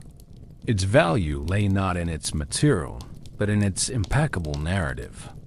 It was a particular and exclusive type of Saxon lace, so fine and intricate that it was said to be hand-stitched only by the light of the full moon by a sisterhood of cloistered nuns. Furthermore, according to a pervasive and carefully cultivated rumor, each piece was personally blessed by an elderly anchoress who had been walled into her cell at the age of 16 and had not spoken a word in over 11 years. This backstory lent the lace an aura of mystical significance and unimpeachable piety, making it a gift that could not be refused or criticized without appearing boorish and unspiritual. Every lady at court of sufficient rank received a delicate piece, a collar, a set of cuffs, or a handkerchief, presented in a small, exquisitely embroidered silk pouch bearing the Empress's personal sigil. And every single one of them had to pretend, with a fresh and convincing display of delighted surprise, that they hadn't just re-gifted their identical, divinely blessed set from the previous Christmas to a less important cousin or a provincial niece. The circulation of the Empress's lace was a closed, silent economy of feigned gratitude and recycled piety. One sharp-tongued and weary countess, after receiving her fourth such gift in as many years, was overheard muttering to her long-suffering lady-in-waiting, "If I get one more divine doily, I swear by St. Cunigund I will collect them all and build a tabernacle entirely out of them." The threat was whispered, but like all whispers at court, it traveled with the speed of a royal courier, eventually reaching the Empress herself, who was said to have smiled, serene and untroubled, and made a note to send the Countess 2 pouches the following year. The children of the nobility, swaddled in their miniature velvets and silks, did not escape this elaborate pageantry of political exchange. While the children of the villages might receive a roughly carved wooden animal, a handful of nuts, or, if they were exceptionally lucky, a thick slice of honey cake, the offspring of the great houses were gifted with items of bewildering symbolism and startling inappropriateness. They were pawns in the game before they could even properly walk. They received tiny rolled scrolls tied with silk ribbons and sealed with wax, containing the land rights to a remote and unprofitable forest or a swampy, uninhabitable marsh, presented as a first lesson in stewardship. They were given lapdogs of a rare and delicate breed that came with their own official titles and a small household staff, gifts that were less about companionship and more about forging an alliance with the dog's original owner. Or, most disturbingly, they were given symbolic religious relics they were far too young to appreciate and often found deeply terrifying. The 5-year-old son of a visiting prince, a bright-eyed and sensitive boy, was presented with a small gilded box containing what his father proudly announced was the mummified finger of a martyred saint. The child, who had been hoping for a pony, peered into the box and let out a piercing shriek of pure terror when the desiccated brown digit, disturbed by a draft from a nearby window, appeared to twitch slightly in the wavering candlelight. His horrified tears were met with frantic, politically motivated damage control. His governess, a woman well-versed in the art of turning disaster into opportunity, clasped her hands to her chest and loudly proclaimed it a Christmas miracle, a sign of the saint's favor upon the young prince. The child, unconvinced and now hysterical, continued to wail that the finger was cursed and would climb out of the box at night to get him, a reaction that cast a pall of profound awkwardness over that particular corner of the great hall for the rest of the afternoon. And then, of course, there were the grudge gifts, the most sophisticated, carefully calibrated, and emotionally lethal offerings of them all. These were the weapons of choice in the long-running, undeclared wars of the court, delivered with a smile and intended to wound. Baroness Ermelda, a a woman whose piety was as sharp and pointed as a needle, sent a magnificent repentance rosary to her sister-in-law, with whom she was engaged in a bitter and public feud over an inheritance. The gift was a masterstroke of passive aggression, implying both a deep personal devotion on the part of the giver and a desperate need for moral improvement on the part of the recipient. The rosary beads themselves were flawlessly carved and polished to a sinister pearly gleam, fashioned, as the accompanying note sweetly pointed out, from bone. From whom or what, the note did not specify, leaving the matter to the recipient's dark and troubled imagination. The Duke of Saxony, a man whose approach to subtlety was akin to that of a charging boar, gifted a massive and stunningly rendered tapestry to the emperor. The scene depicted was the Nativity, a suitably pious and impressive subject for the Imperial Hall. A closer look, however, revealed that the three magi, presenting their gifts of gold, frankincense, and myrrh to the infant Christ, bore an uncanny and deeply unflattering resemblance to the three prince-electors who had most vehemently and successfully opposed the Duke's recent and politically advantageous marriage proposal. Their faces were captured with malicious accuracy, their expressions a perfect blend of smug self-importance and fawning obsequiousness. The emperor, upon receiving the gift, merely smiled a slow, knowing smile, understanding the message perfectly, but choosing to display the tapestry in a prominent position, thereby demonstrating that he was above such petty squabbles, which was, in itself, the ultimate power move. This spirit of pointed gift-giving trickled down even to the lower echelons of the court's rigid hierarchy. In the steamy, chaotic world of the imperial kitchens, Frau Ilsa, the undisputed tyrant of pots and pans, presented each of her beleaguered kitchen assistants with a small corked jar of pickled pears she had prepared herself. The pears swam in a sharp, pungent vinegar, and each jar bore a small, neatly written tag that read simply, "For those who've grown bitter." She insisted, with a dangerous twinkle in her eye, that it was merely a joke about the tartness of the fruit. Her apprentices, who lived in a constant state of low-grade terror of her moods, were profoundly unsure and handled the jars as if they might contain either a delicious seasonal treat or a potent, career-ending poison. Yet, not all gifts exchanged within the castle walls were laced with menace or weighted with political calculus. In the quiet corners and humble spaces, away from the glittering, predatory spectacle of the great hall, some gifts still held a genuine and unblemished heart, untouched by the machinations of politics and power. In the monastery attached to the court, a young monk who spent his days illuminating manuscripts with painstaking devotion gifted his aging and frail abbot a new woolen scapular. It was a simple, unadorned object, but he had spent his nights stitching into the hem, in tiny, almost invisible letters, the opening lines of the abbot's favorite psalm, a quiet and personal prayer for warmth and comfort against the winter chill.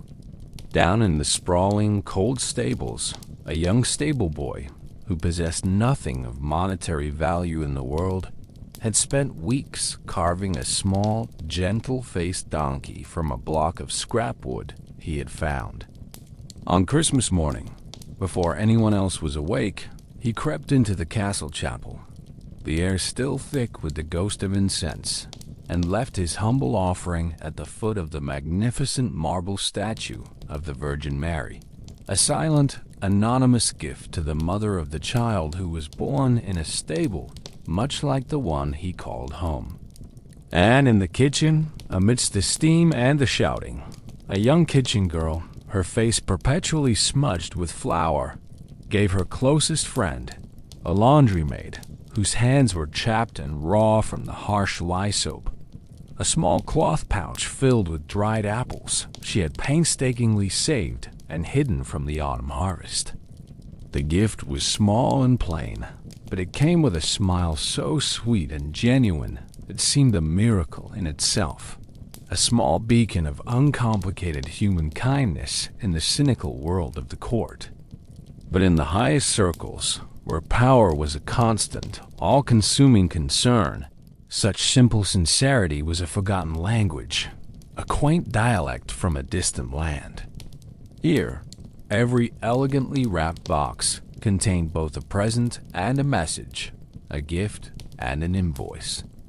Every brooch, every tapestry, every silver goblet, and every prayer book was an entry in a vast, unspoken ledger of favor and debt, of slights delivered and vengeances planned.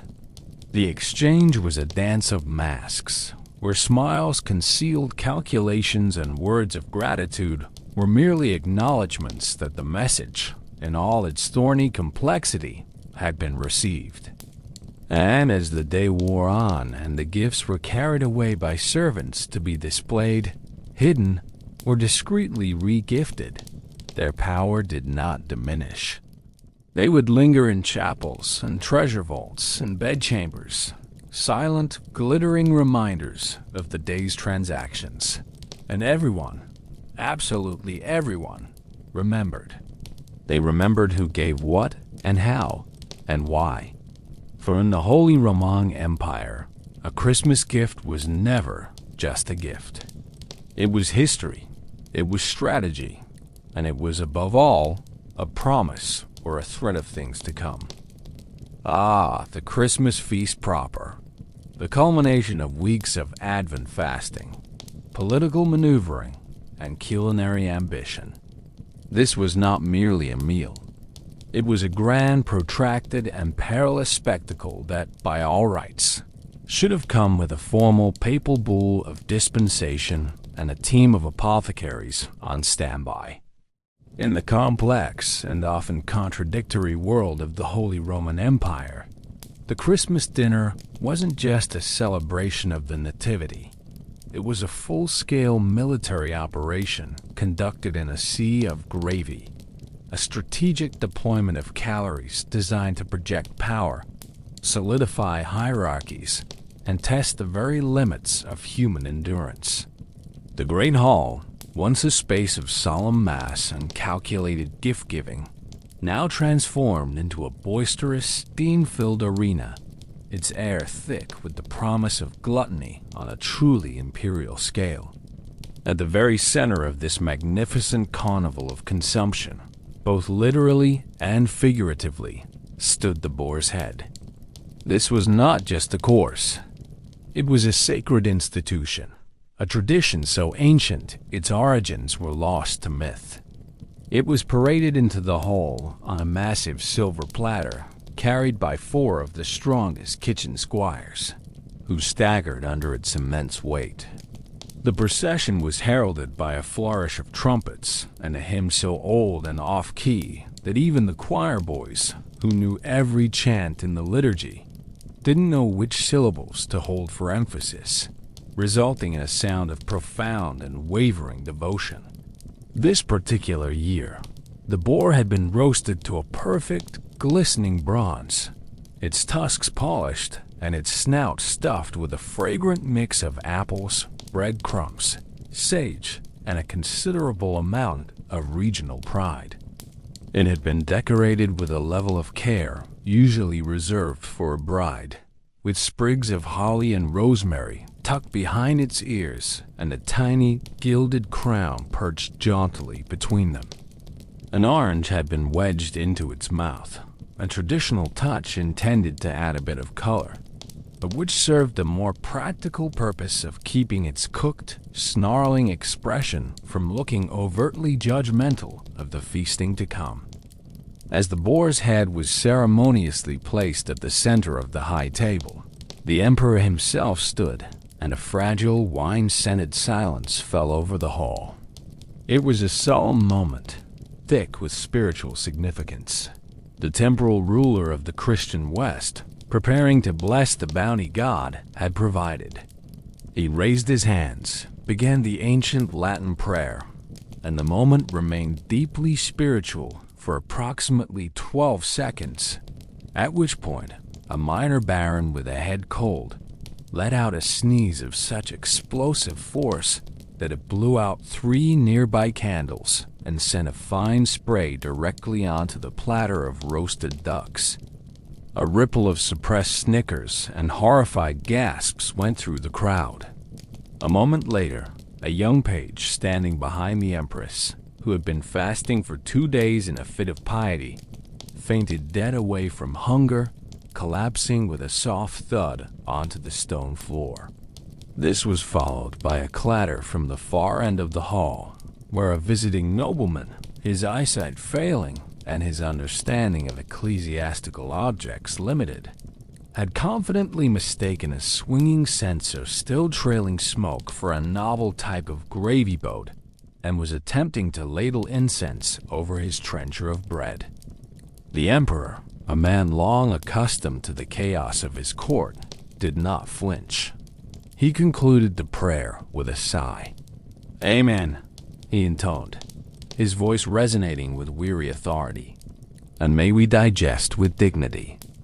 Then, as if a dam had burst, the feeding frenzy began. The carefully orchestrated decorum of the court dissolved into a joyous, roaring chaos. Food arrived not in courses, but in relentless, overwhelming waves, each more audacious and architecturally ambitious than the last. There were stews of such profound thickness and complexity, filled with a dozen kinds of meat and dark, rich ales that they required a dagger, rather than a spoon, to properly serve.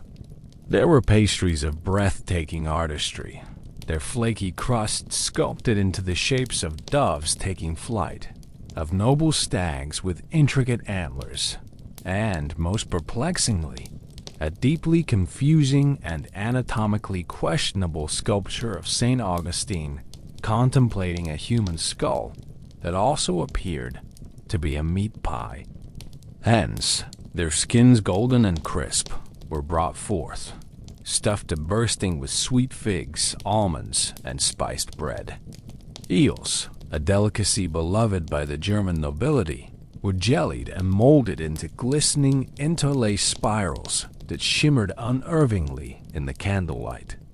One particularly ambitious chef, clearly vying for a royal appointment, had masterminded the creation of an architectural model of the Tower of Babel, constructed entirely out of roasted chestnuts, glued together with a mortar of wine-soaked bread and honey.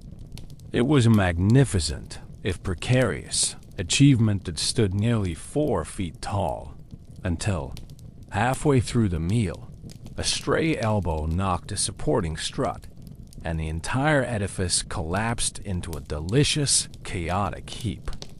The incident was immediately declared by a quick-witted court theologian to be a theologically accurate and edible metaphor for human hubris. A pervasive sense of delicious confusion reigned. No one, not even the stewards who carried the platters, knew what half of the dishes were. The wine steward, a man named Otto, who was already deeply and professionally tipsy from his extensive duties of sampling every cask, attempted to identify a series of sauces by color and failed spectacularly, declaring a brown gravy to be of the fig when it was in fact made of lamprey, and a pale green sauce to be essence of mint when it was a puree of bitter herbs intended as a digestive aid. One elderly lord, spooning a luminous and vaguely purple substance onto his trencher, chewed it thoughtfully for a moment before declaring to his table mates, "It tastes of revenge, with a hint of nutmeg." A Franciscan friar seated nearby, his mouth full, nodded in vigorous, approving agreement. And then, of course, as the hours wore on and the waves of food continued their relentless assault, came the inevitable onset of the holy hangover. This was not a recognized medical term, but it was a condition known and feared throughout the empire. It was that precise soul-crushing moment when, usually after the third course of sweetmeats and the fourth goblet of honeyed mead, one's immortal soul attempted to violently exit the mortal body by way of the stomach. It was a spiritual crisis with deeply physical symptoms. Men who had boasted of their prowess on the battlefield staggered away from the table with vacant thousand-yard stares, their faces pale and beaded with sweat, seeking a quiet corner in which to contemplate their mortality. Women, their bodies already constrained by rigid corsetry, leaned heavily on the backs of their elaborately carved chairs, fanning themselves with a limp hand and whispering to their maids, "Bring the vinegar," hoping the sharp, acidic scent might stave off the inevitable swoon. The choir boys, who had gorged themselves on sweets and stolen sips of wine, began to pass out under the tables like a flock of overfed and blissfully unconscious pigeons. The chaos reached its apex when a visiting diplomat from Hungary, after consuming a particularly lethal combination of pickled fish and spiced cream, quietly but decisively vomited into a nearby golden reliquary. The incident was handled with the swift and silent efficiency reserved for major state secrets. The object was whisked away by a horrified servant, and no one ever spoke of it again. As the evening descended into a haze of overindulgence, the social fabric began to fray in beautiful and hilarious ways. Lady Hedwig of Hesse, a woman of formidable spirit, having drained 3 large goblets of potent mulled wine, declared herself to be in direct and cheerful dialogue with the angels.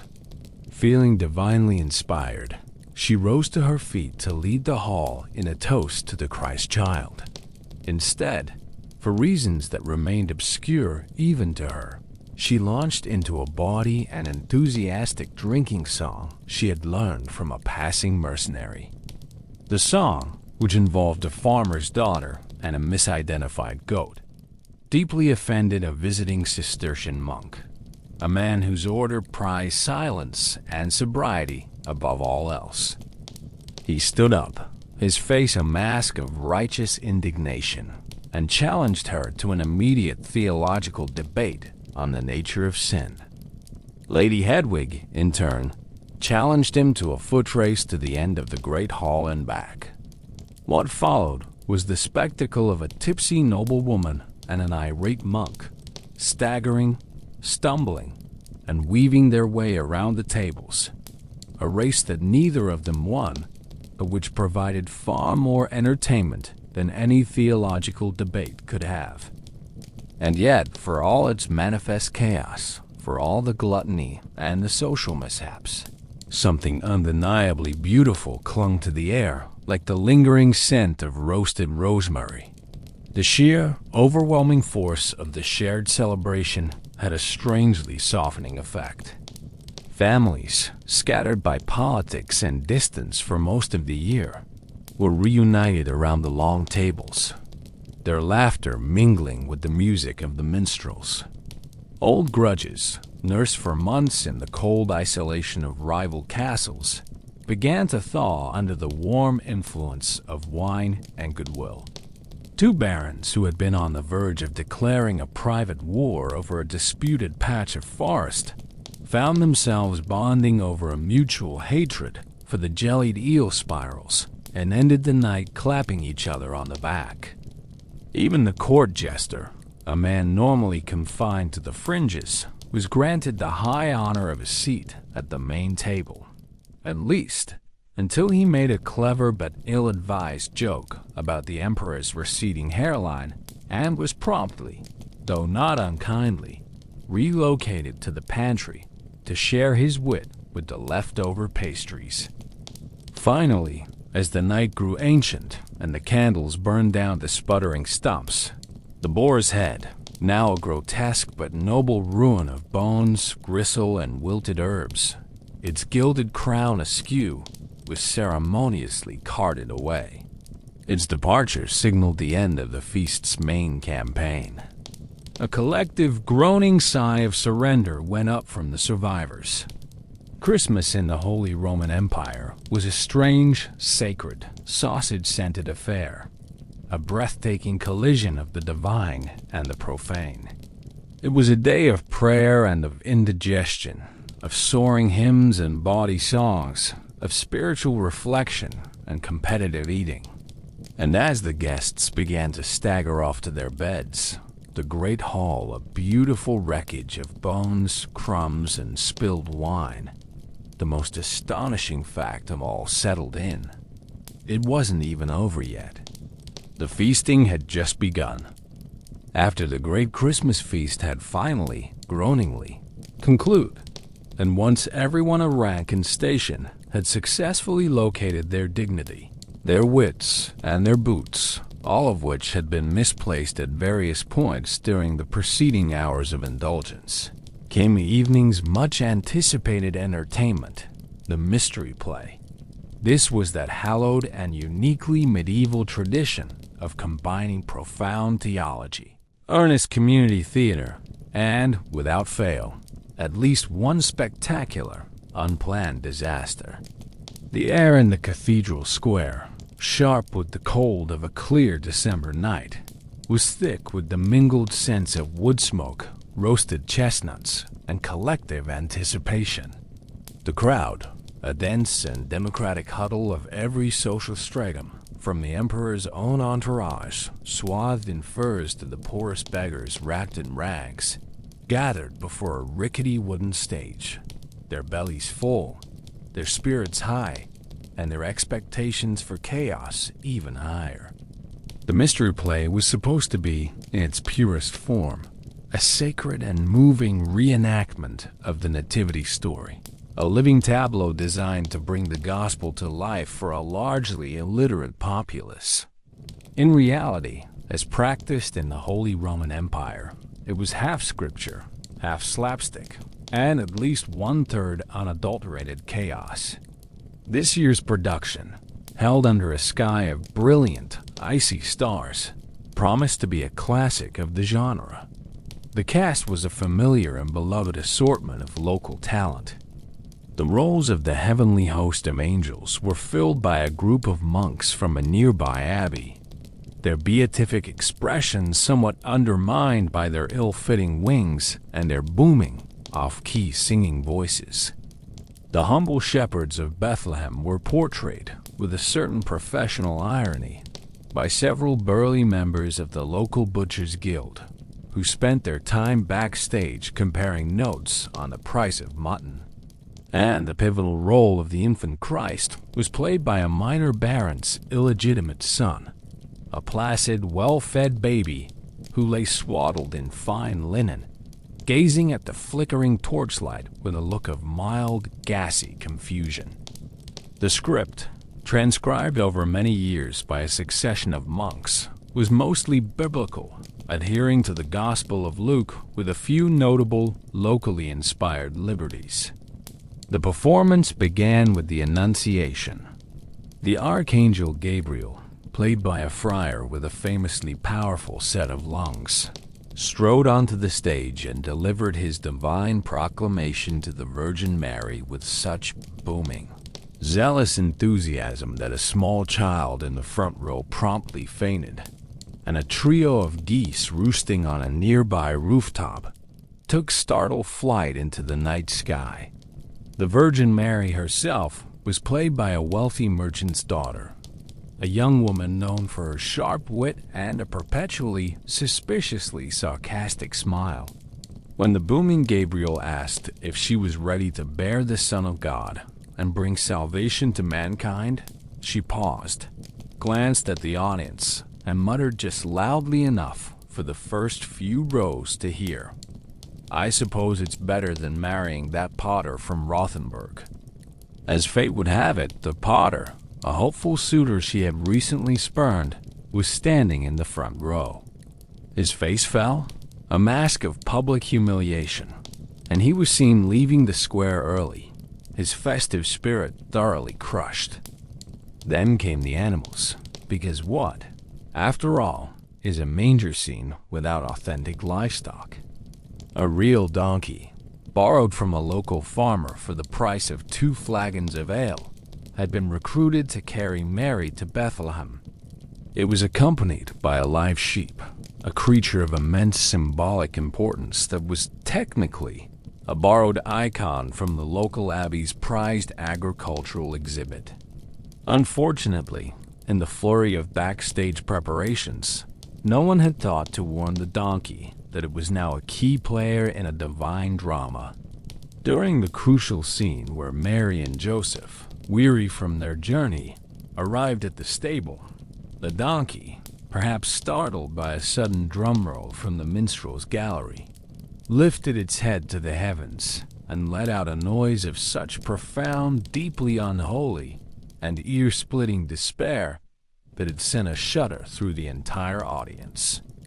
It then punctuated this theological critique by delivering a swift, powerful kick to the central support of the stable set. The flimsy wooden structure, painted to look like a humble Bethlehem dwelling, collapsed in a cloud of dust and splinters. The Holy Family scattered, with Joseph tripping over a loose plank and Mary, with a very unvirginal yelp, scrambling to safety. In the ensuing chaos, the prize sheep, seeing its opportunity, made a break for freedom, leaping from the stage and disappearing into the crowd. A young novice monk, tasked with being the sheep's official handler, sprinted after it in a panic, shouting, "It's a symbol! It's a symbol! Do not impede the symbol!" as he shoved his way through the laughing onlookers. Backstage, which was really just a drafty, curtained-off section behind the platform, the 3 kings were in complete disarray. The performance of the Magi was always a highlight, a moment of exotic pageantry, but tonight it was unraveling. Balthazar, a portly guild master whose memory was not what it once was, completely forgot his line upon presenting his gift of frankincense. He stood frozen for a long moment before blurting out, "I offer this fragrant resin in honor of, St. Francis?" Gasper, the second king, distracted by his friend's gaffe, tripped over the ornate chest meant to hold the gold and broke his magnificent gilded papier-match crown. Meanwhile, Melchior, the third and wisest king, had gone missing entirely. A frantic search revealed that he had been discovered halfway through Act 2, drinking spiced cider behind the church with a traveling pilgrim. The two of them engaged in a loud and cheerful debate about the nature of free will. Melchior was promptly declared unfit to rule, let alone travel to Bethlehem, and was replaced at the last minute by a beardless, terrified scribe who was shoved into a hastily stitched robe and given a pot of myrrh. He delivered his lines in a squeaky, uncertain whisper. No one in the audience seemed to notice the difference. There were other, smaller problems that plagued the production, like a biblical swarm of locusts. The angel chorus, perched precariously on a raised platform, came in early on the Gloria, then late, then finally managed to harmonize in a key previously unknown to mortal man, a sound so discordant that it made dogs howl 2 villages away. A stagehand, responsible for lighting the Star of Bethlehem, managed to set his own sleeve briefly on fire from a nearby votive, a moment of unplanned and fiery spectacle that drew a spontaneous round of applause. The innkeeper's wife, a woman of formidable presence and theatrical ambition, completely abandoned the script and ad-libbed an entire 5-minute monologue about the unreasonable demands of guests, the rising cost of hay, and how utterly tired she was, concluding with the suggestion that maybe someone else should host the Messiah this year. The audience, particularly the women, applauded this sentiment with genuine, heartfelt enthusiasm. But amidst all the errors, the collapsing scenery, the fleeing livestock, and the drunken wise men, something truly remarkable, something miraculous, happened. The crowd stayed. They did not drift away in disappointment or heckle the fumbling actors. Instead, they leaned in closer. They laughed uproariously at the mishaps, gasped in genuine suspense when the stagehand caught fire, and then, in the quieter moments, they prayed. Sometimes, they did all three simultaneously. The play's manifest and manifold imperfections did not detract from its power. They seemed somehow to enhance it. The story became more accessible, more human. This wasn't a remote, untouchable, perfect event from a holy book.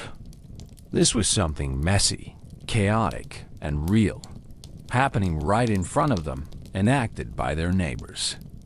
Children clutched each other and shared wide-eyed delight at the donkey's rebellion.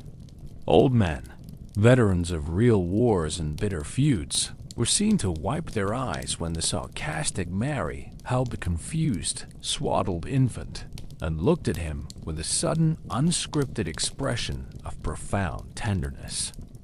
The message, despite the rogue animals and the botched theology, came through with a startling, unvarnished clarity. Hope had entered the world not in a blaze of perfect, heavenly glory, but through absurdity, through humility, and through hay. Somehow, the play's deep and abiding flaws made it feel more authentic, more true to the beautiful, clumsy, and often ridiculous nature of human existence. It was divine even in its disarray, perhaps because of its disarray. It suggested that God did not require perfection from humanity, only a willing, if fumbling, heart. It was a theology of delightful incompetence, a gospel of glorious imperfection. And as the final scene concluded and the curtain, which was, in fact, an actual curtain borrowed from the town hall fell, the freezing, exhausted, and triumphant cast took their bows to a roar of thunderous applause. The scribe who played Melchior beamed, the butchers turned shepherds bowed deeply, and even the sarcastic Virgin Mary managed a genuine, unforced smile. And somewhere in the cheering crowd, a man turned to his wife and whispered, his voice filled with the satisfaction of a seasoned critic, "It's the best nativity since the one in Wurzburg, the year the lead sheep gave birth mid-sermon. In the long and storied history of the mystery plays of the Holy Roman Empire, there could be no higher praise, indeed."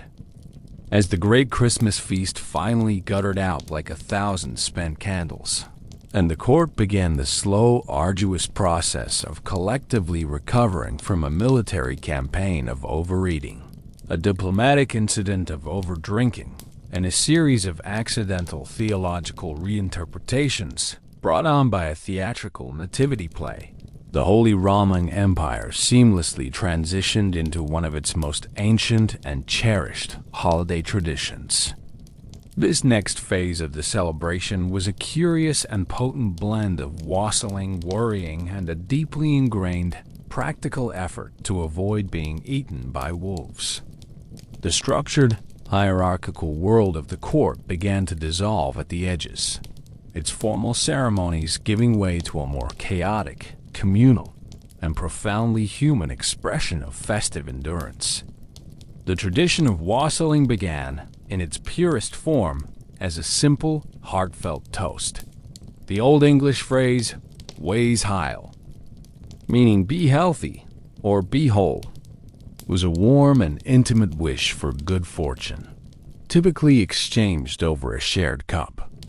But in the fertile, festive, and frequently inebriated soil of the Holy Roman Empire, this gentle custom had quickly escalated, growing into a formidable, alcohol-fueled, and semi-coercive Roman chorus. It was a tradition that joyfully blurred the lines between caroling, begging, and a friendly invasion. By late evening on Christmas Day, the first groups began to form. They were a motley and democratic assembly of townsfolk, off-duty servants, ambitious choir boys seeking extra treats, and whatever monks from the local abbey could be cajoled or guilted into holding a pitchfork and lending their trained voices to the cacophony. Brandishing torches that spat sparks into the frosty air and carrying a large communal wooden bowl, these roving bands of revelers would wander from manor to manor in the countryside, or from one vast wing of the Imperial palace to another, banging on doors with cheerful impunity, singing strange and often nonsensical rhyming blessings, and displaying an absolute, unshakable refusal to leave until they had been placated with offerings of food, ale, or, failing that, something flammable to add to their torches. The wassailers' repertoire was as varied as the singers themselves. Some songs were things of genuine beauty, ancient melodies passed down through generations with a poetic reverence that could bring a tear to the eye. They sang of the winter rose, of the holly and the ivy, their voices rising in surprisingly sweet harmony in the cold, still air.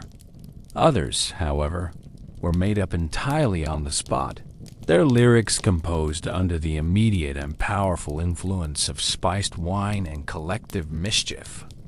These impromptu anthems often sacrificed poetic nuance for blunt effectiveness, featuring rhymes that were as clumsy as they were demanding. A recurring favorite with endless local variations went something like this. Bless this house and all within, your roof, your walls, your kith and kin, your barrel full, your pantry stocked, before your door the wassails knocked. So give us cake or give us ale, before our cheer and voices fail. Give us cake or we'll come back again, with twice the noise and thrice the men. One particularly ambitious group of wassailers, their courage fortified by several early stops, decided to approach the emperor's own private hall, where he was attempting to recover from the day's festivities with a much-needed nap. Unannounced and undeterred, they launched into a particularly ambitious, newly composed 12-verse epic that told the convoluted story of Saint Wenceslaus, a miraculously dancing ox, and a fictional fourth wise man named Klaus of Saxony, whose primary contribution to the Nativity was a gift of pickled onions for the Holy Family. The emperor, startled from his slumber by the enthusiastic and deeply heretical ballad, was, as his chamberlain later diplomatically recorded, moved. He appeared at the doorway, his eyes heavy with sleep, and listened for a few verses with an expression of weary resignation. He then gifted the surprised singers a small but heavy silver coin and, with a magnanimous wave of his hand, told them to go and bless someone else, preferably someone in a different part of the empire entirely. But this noisy, cheerful, and relatively safe tradition of wassailing within the torchlit confines of palaces and the fortified walls of cities was only one half of the Christmas night story. Outside, beyond the reach of the great bells and the watchful eyes of the city guard, the night was a different entity altogether. Here, the darkness was deeper, the silence more profound, and the world felt older and far more dangerous. This was midwinter, after all, the longest, blackest nights of the year, when the sun was a fleeting visitor and the veil between the world of men and the world of spirits felt perilously thin. And the people of the empire, despite their deep Christian faith, despite all the saints and masses and the comforting presence of heavenly host, still held a deep, primal, and pre-Christian suspicion about what might be lurking in the vast, snow-laden forests that pressed in on their small communities. Wolves, in this time and place, were not merely symbolic creatures of folklore. They were a real, present, and terrifying danger. They were hungry, their usual prey scarce in the deep snow. And they were notoriously fond of unattended goats, stray sheep, and wassailers who, full of cider and festive cheer, wandered too far from the protective circle of torchlight.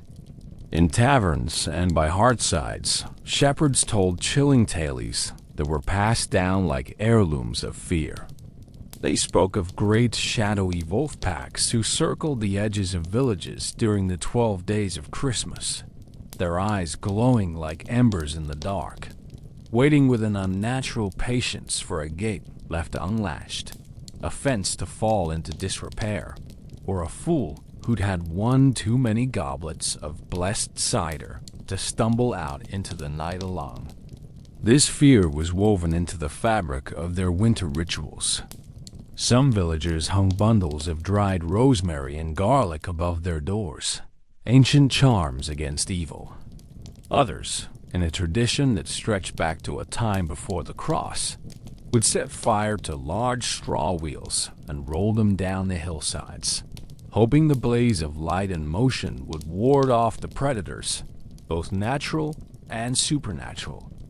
Many, however, simply did what their ancestors had always done. They barred their doors, shuttered their windows, and stayed inside, staring very hard at the fire, listening to the wind howl and praying that it was only the wind. And it wasn't just the four-legged wolves that haunted their imaginations. There were whispers, spoken in hushed tones and never in front of the children, of the wild Jad, the wild hunt. This was a spectral procession of ghostly, armored riders and skeletal hounds said to roam the winter skies on the stormiest nights, their horns echoing through the clouds. The identity of the hunt's leader was a matter of regional debate and local legend. Some said it was Wotan, the old one-eyed god of the pagans, still riding out with his ghostly army.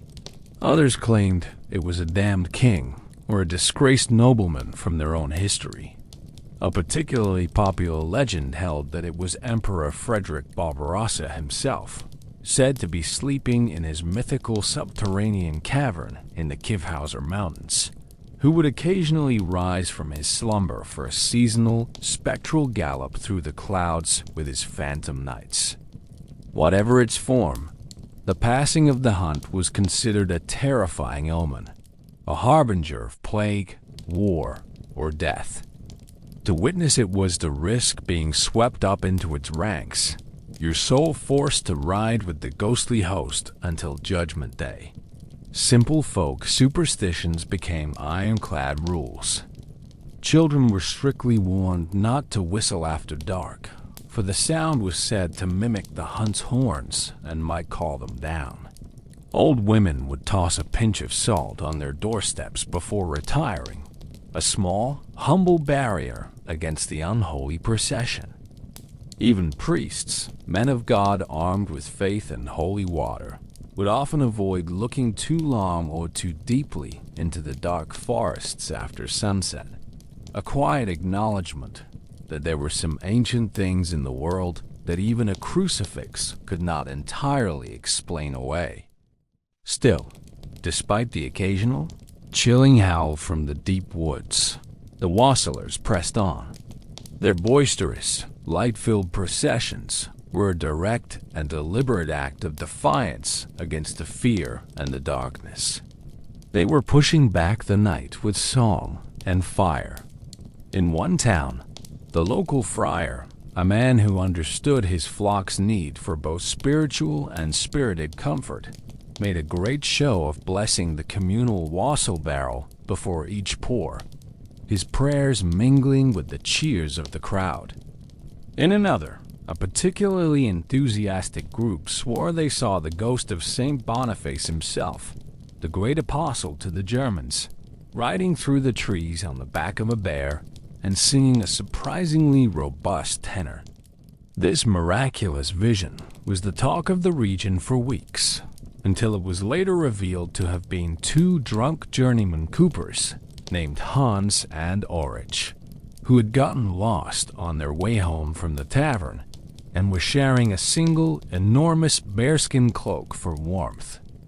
But for all the real fear and the imagined phantoms, the Empire's Christmas night was ultimately more magic than menace.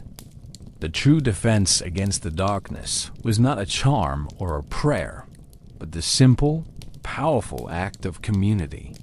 People huddled together against the cold, their shared warmth more effective than any fire.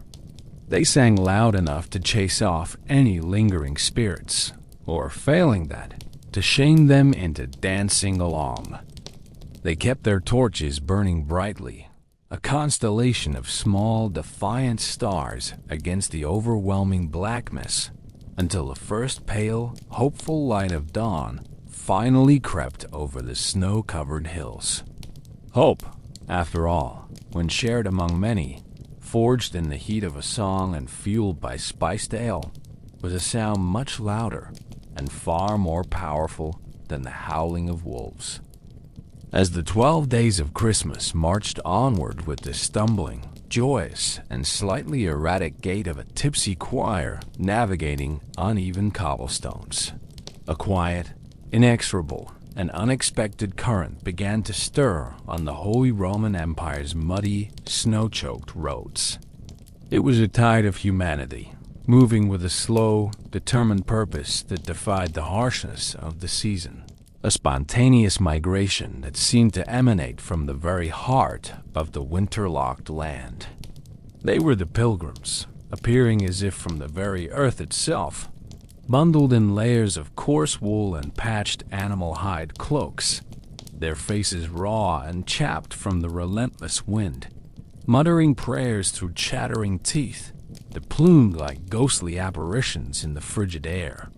They were a traveling army of faith, a disparate collection of souls carrying far more heartfelt enthusiasm and desperate hope than actual, practical plans.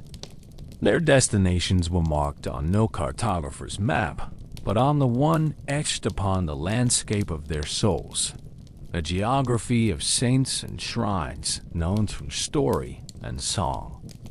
It was the only time of year when the rigid stratifications of society seemed to dissolve into a shared, shivering misery, a time when a powerful, fur-clad nobleman seeking a divine cure for his gout, a humble fishmonger reeking faintly of his trade and praying for a better catch in the coming year, and a suspiciously quiet ex-monk with haunted eyes and a past he was clearly trying to outrun, might all find themselves huddled together for warmth, sharing a patch of damp straw in a crowded, lice-ridden hospice, all heading to the same hallowed destination, and all politely refusing to admit, even to themselves, that they were completely and utterly lost.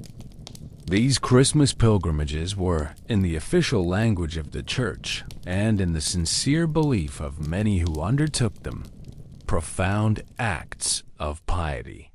They were arduous journeys undertaken to honor the miraculous birth of the Savior and to seek divine intercession at a time of year when the veil between the celestial and terrestrial worlds felt exceptionally thin and permeable.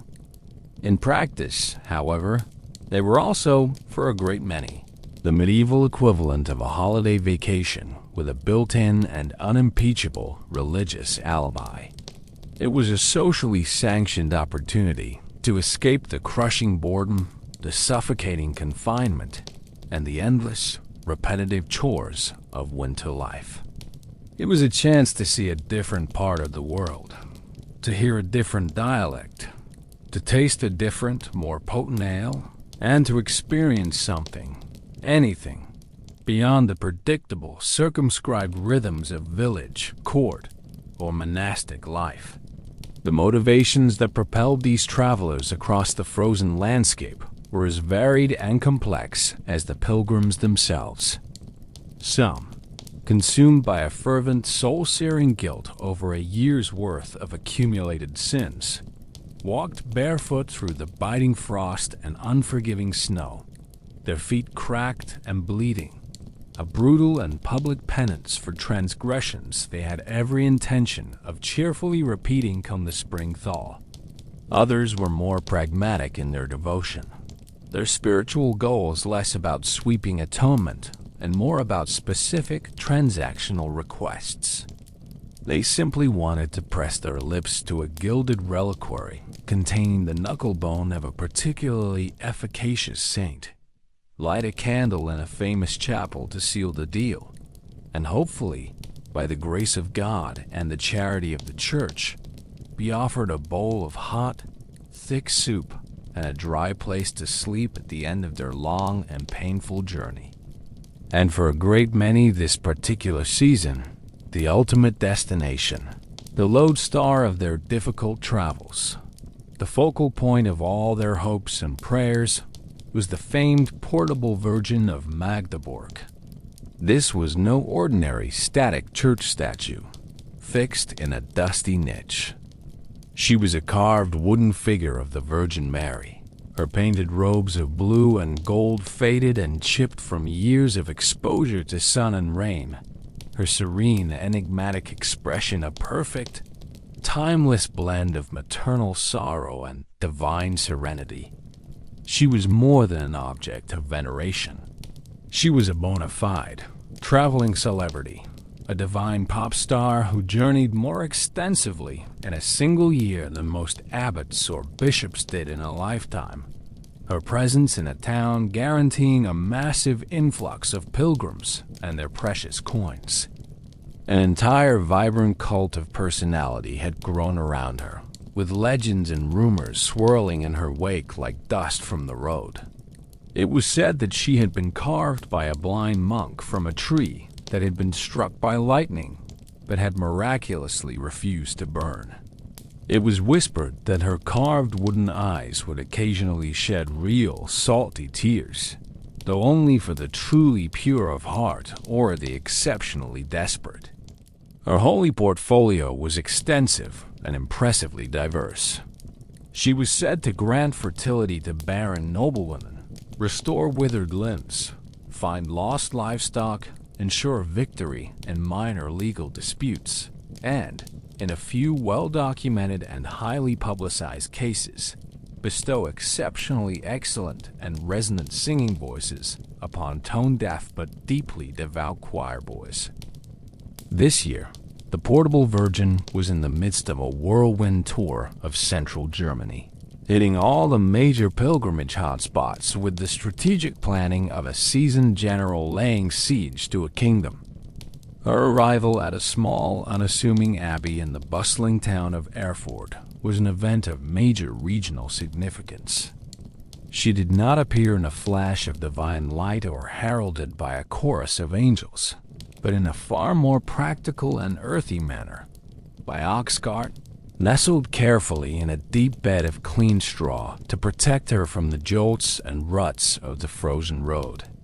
Her official entourage, the road crew for this divine tour, consisted of two weary-looking Benedictine monks from her home abbey in Magdeburg, their faces etched with the profound fatigue of endless travel and the constant stress of managing a sacred celebrity.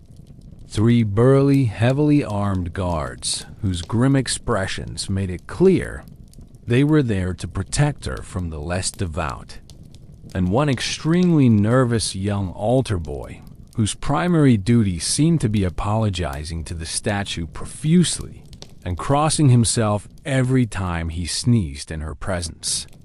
Word of her arrival spread through Erfurt with the speed of gossip, which is to say, almost instantaneously. By sunset, an astonishing line of hopeful pilgrims had formed, a great, shivering, shuffling human serpent that snaked from the heavy oak doors of the abbey, down the narrow, muddy lane past the town's pungent fish market, across the main town square where the remnants of the Mystery Play stage still stood like a skeletal reminder of theatrical glory, and ended, ignominiously, in a local farmer's goat pen with the final, most patient pilgrims having to jostle for position with the curious and vaguely aggressive livestock whose own bleating prayers went unanswered. But wherever the devout gathered in such numbers, their pockets jingling with coins intended as offerings to God, they inevitably drew another, less pious crowd. Among the pilgrims seeking salvation came the opportunists seeking profit. It was an immutable and eternal law of the medieval world. Where there were holy relics, there were relic thieves. And during the Christmas season, a time when everyone's purse was notionally full of pilgrim tokens, charitable offerings, and, for the more pragmatic travelers, an emergency sausage, the pickings were exceptionally rich. You could hardly swing a censer in the crowded, jostling chapel without hitting a pickpocket. Some were true artists of their illicit craft, their movements as subtle, fluid, and unnoticed as a silent prayer. They could slip rings from chilled fingers during the ritual offering of peace, their touch as light as a feather, or lift a heavy coin purse from a belt with the gentle, practiced touch of a lover as its owner leaned forward, mesmerized, to light a candle before the Virgin. Others, however, were possessed of a more brazen and less subtle ambition, their methods relying on audacity rather than dexterity. One enterprising thief, his face smudged with dirt to appear more authentically rustic and pious, had disguised himself as Saint Joseph, complete with a magnificent, albeit slightly lopsided, false beard made of goat hair and a rough-hewn wooden staff. Under the guise of holy reverence, he attempted to simply walk off with the abbey's solid gold chalice, concealing it beneath his voluminous, tattered robe. When he was stopped by a suspicious guard, who noted that St. Joseph was heading away from the chapel rather than towards it, he claimed, with great theatrical passion, that he had been overcome by a divine inspiration to take the chalice on a brief local pilgrimage of its own, to bless the town's water supply. When he was searched, the guards found, in addition to the chalice, 3 silver candlesticks, a heavy pewter spoon from the refectory, and, for reasons that were never adequately explained and became the subject of intense local speculation for years to come, a live and very disgruntled frog. And then there were the merchants, the true masters of the pilgrimage economy. Pilgrim tourism was the empire's most vibrant, most inventive, and most morally ambiguous industry. A sprawling, temporary market had sprung up in the muddy field outside the abbey walls. A chaotic, noisy, and wonderfully fragrant jumble of stalls and tents catering to every need a pilgrim might have, both real and entirely manufactured. For every sincere and honest seller of simple beeswax votive candles, there were 2 more hawking wares of a more dubious and inventive nature. One stall sold miraculous breadcrumbs, which, the vendor swore on a stack of imaginary Bibles, was shaped vaguely like the 12 apostles if you squinted, had sufficient faith, and had consumed a significant quantity of the strong local ale. A woman in a stall nearby, her voice raspy from a day of shouting her claims, insisted she had an authentic splinter from the original manger in Bethlehem, and charged an extra penny if you wanted it wrapped in a blessed piece of linen that looked suspiciously like a scrap from an old tunic. Perhaps the most audacious entrepreneur was a man who was discovered selling miniature replicas of the portable Virgin, which he had cleverly and rather skillfully carved out of bars of hard lye soap. He touted them as perfect mementos that would allow the pilgrim to carry the Virgin's blessing home with them in a convenient, portable, and pleasantly fragrant format. His customers only discovered the fraudulent nature of their holy souvenirs when they were caught in a flurry of snow on their journey home. and their precious, miraculous statues began to dissolve in their hands, leaving behind a bubbly, soapy residue and a lingering sense of profound disappointment. The man, when confronted by an angry mob before he could flee the town, claimed this too was a miracle, a symbolic washing away of their sins, before wisely disappearing into the night with their money. And yet, for all the crass commercialism that clung to the pilgrimage like mud to a traveler's boots, for all the crime and the chaos, for all the absurdity of the scene outside, something real and powerful and undeniably sacred resided at the heart of the experience. Once a pilgrim crossed the threshold of the Abbey Chapel, the noisy, cynical world outside seemed to fall away. The air inside was hushed, thick with the smell of melting wax, damp wool, and the palpable, almost tangible weight of centuries of collective human hope. People who had traveled for weeks, who had slept in frozen ditches and endured unimaginable hardship, knelt on the cold, unforgiving stone floor, their faces etched with a raw and profound sincerity that was humbling to behold. They murmured prayers learned in childhood, their voices a soft, rustling chorus of devotion, a river of whispered petitions flowing towards the silent, wooden figure. They wept quietly and without shame in front of the simple statue, their tears tracing clean paths through the grime on their faces, each tear a story of grief, of fear, of gratitude.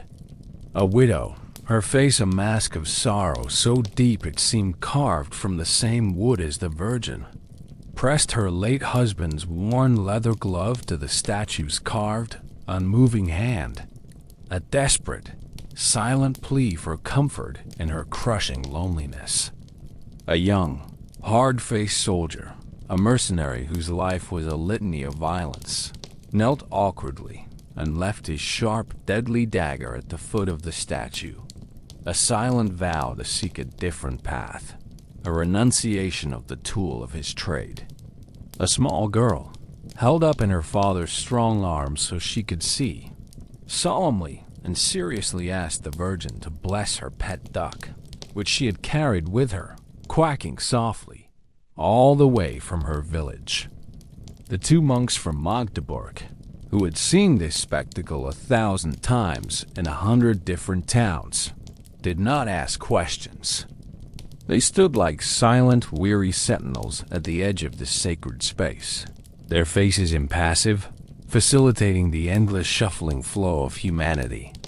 They had heard every conceivable prayer, witnessed every imaginable form of grief and joy, and had long ago ceased to be surprised by anything, not even a request to bless a duck. The Virgin, of course, said nothing at all. She was, after all, only a piece of painted wood, a silent repository for the hopes and sorrows of 1,000 strangers. But when the abbey bells began to ring for vespers, their deep, resonant tones calling the faithful to yet another prayer, and the crowd, both inside the packed chapel and out in the freezing square, began to sing a familiar Christmas hymn, something in the air truly shifted. It was a change that was less like magic and more like mercy. The combined force of their voices, the nobleman's trained baritone, the fishmonger's rough tenor, the ex-monk's hesitant whisper, rose together, weaving into a single, powerful sound. The shared hope in their hearts, the simple, powerful act of being together in that one place, at that one time, seemed to generate a warmth that had nothing to do with the flickering candles. For a moment, the distinction between the genuine and the fraudulent, the sacred and the profane, the saint and the sinner, seemed to dissolve. The thief, the merchant, the knight, the widow, the peasant, all were simply people, gathered together in the encroaching darkness, seeking a moment of grace in the heart of winter. And as the pilgrims eventually began to shuffle home, their long and arduous journeys now reversed. They clutched the tangible evidence of their experience. Some held blessed tokens that would be treasured for generations, passed down from parent to child as a sacred heirloom. Some carried fraudulent relics they would believe in for the rest of their lives, their faith unshaken by the soapy truth. And at least one man carried a number of stolen spoons and a deep, abiding resentment for the abbey's surprisingly alert security. Each person took away a different version of the experience, a different memory, a different truth. But as they dispersed back into the vast, sprawling, and often unforgiving territories of the empire, they carried something of the chapel's light with them, a small, stubborn flame of hope cupped in their hands. And the empire, in all its chaotic, contradictory, and deeply flawed glory, leaned just a little closer to the divine. The final night of the calendar year loomed over the Holy Roman Empire, a great heavy curtain thick with river fog and the vaguely medicinal scent of burning questionable herbs. St. Sylvester's night, the 31st of December, was meant to be, according to the Church's solemn decrees, a time of peace, of quiet reflection, and of holy gratitude for having survived another year under God's watchful, if occasionally inscrutable, eye.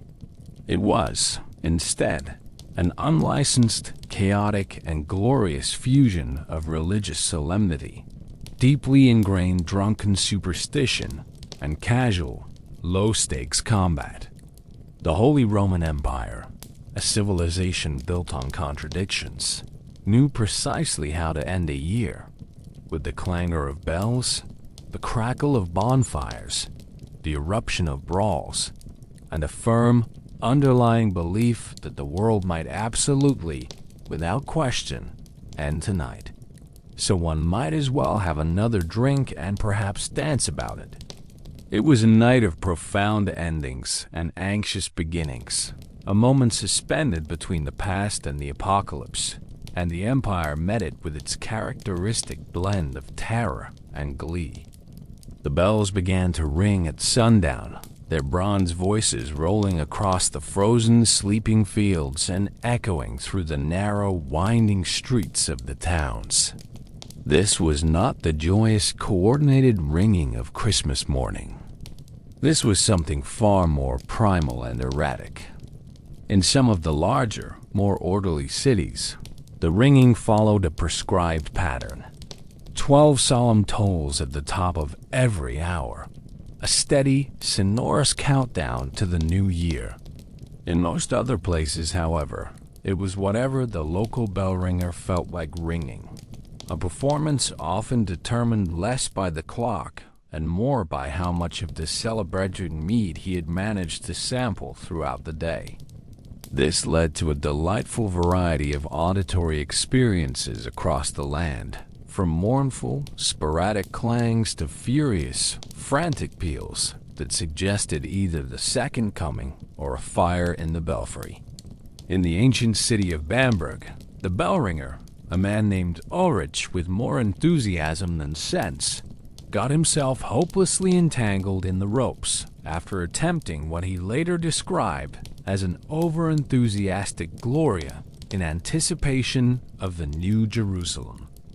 He had to be rescued by a hastily assembled team of choir boys who scaled the treacherous bell tower armed with ropes, insults, and a profound lack of respect for their elders. They managed to free him, but not before he had rung in the new year upside down, his flailing legs tolling the great bell in a rhythm previously unknown to Christendom. The incident was widely considered to be deeply symbolic of the year that had just passed. While the towns and cities descended into this cheerful cacophony, the religious heart of the empire attempted to maintain a semblance of order and piety. The religious side of St. Sylvester's night focused on the solemn death of the old year and the vital importance of the soul's readiness for whatever came next. Be it another year of toil or the final trumpeted judgment of God. In the quiet, candlelit scriptoriums and chapels of monasteries across the land, monks held solemn vigils, their voices alow. Continuous murmur of chanted psalms and whispered confessions. They reflected on their personal sins and the sins of the world, praying for the soul of the dying year as if it were a departing brother. In one particularly intense Cistercian house in the dark forests of the Rhineland, the brothers took the vigil to an extreme of ascetic fervor. The abbot, a man who believed that spiritual comfort was a form of demonic temptation, ordered the brothers to shave half their heads as a sign of their incompleteness before God. They then spent the entire night reciting the book of Revelation from memory, their voices rising and falling with the terrible, beautiful poetry of Apocalypse. The atmosphere was so charged with prophetic dread and pious exhaustion that a young novice, overwhelmed by the vision of the seven-headed beast, fainted 3 separate times. The abbot, observing the scene with grim satisfaction, later noted in the monastery's chronicle that this was the correct and laudable number of faints for a truly contemplative soul. But outside the disciplined silence of the cloisters, it was absolute, glorious bedlam. The world had turned itself inside out for one night of cathartic chaos. Town squares, normally places of commerce and public punishment, became temporary festivals, or, more accurately, minor battlegrounds of revelry. As darkness fell, impromptu bonfires roared to life, their hungry flames leaping into the foggy night sky. The fuel for these fires was a symbolic cleansing of the past year's failures and frustrations. People brought their old, worn-out shoes, their broken tools, their children's failed attempts at pottery, and letters from lovers who had proven false. In a particularly bold act of communal rebellion, the great bonfire in one town was fueled almost entirely by tax ledgers, which the local scribe claimed to have accidentally miscalculated, much to the relief of a powerful nobleman whose estate had been grievously undervalued. Peasants and townsfolk, their faces ruddy and shining in the firelight, would take a running leap over the flames, a pagan ritual of purification so deeply ingrained in the culture that the church had long given up trying to suppress it. The nobility, naturally, politely declined to risk their expensive velvet robes and personal dignity by jumping through fire. Instead, they stood at a safe distance and drank copious amounts of hot, spiced wine that had, they assured each other, been cleansed with cinnamon, cloves, and probably a healthy dose of divine intervention. Superstitions, ancient and newly invented, roamed as freely as stray dogs through the crowded streets. Many of these beliefs were ancient folk traditions, whispers from a pagan past that refused to die. Others seemed to have been made up 2 hours earlier in the back of a tavern. People gathered around the village well, shouting charms and New Year's wishes into its dark, echoing depths, hoping the water spirits would carry their messages. Others would fling loaves of bread at the doors of their neighbors as a blessing for a full pantry in the year to come.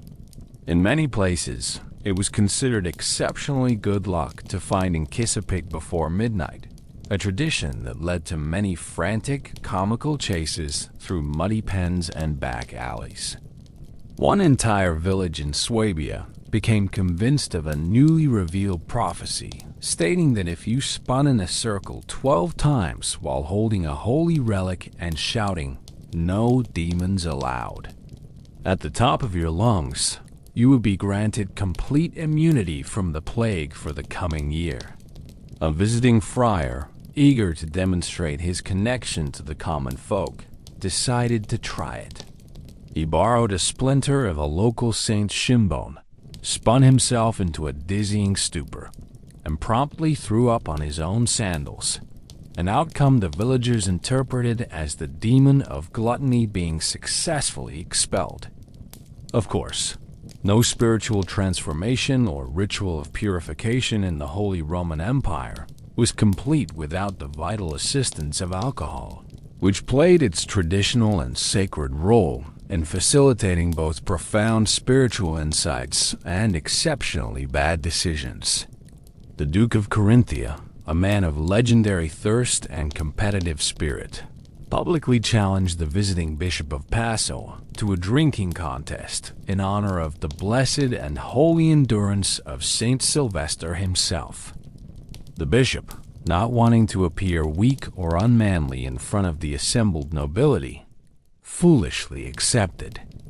He lost spectacularly, collapsing under the table after the 7th horn of ale, and upon waking the next morning, claimed that his crushing hangover was a form of martyrdom, a holy suffering he had endured on behalf of his flock. Meanwhile, a tavern in Wurzburg, famous for its New Year's Eve celebrations, hosted an end-of-year feast that featured 6 continuous courses of a mysterious dish known only as Lucky Stew. No one was entirely sure what was in it, though it seemed to contain a bit of everything left in the larder. One pilgrim, a wide-eyed young man from Flanders, swore that a fish head floating in his bowl had winked at him, a vision he took to be a sign of impending good fortune. His companion, a more cynical man from Cologne, suggested it was more likely a sign of impending food poisoning. And as the bells across the empire finally began to toll midnight, some precisely on time, some a few minutes late, and the one in Bamberg still ringing in a chaotic, upside-down rhythm, the world erupted. A great collective roar went up from the towns and cities, a sound that was equal parts cheer, prayer, and drunken exclamation. It was the sound of a civilization letting go, releasing the accumulated tension of a long, hard year. It was the sound of at least one lute, played with more passion than skill, falling directly into a bonfire. The year was over. The world had held its breath, and then exhaled. And the world had not ended.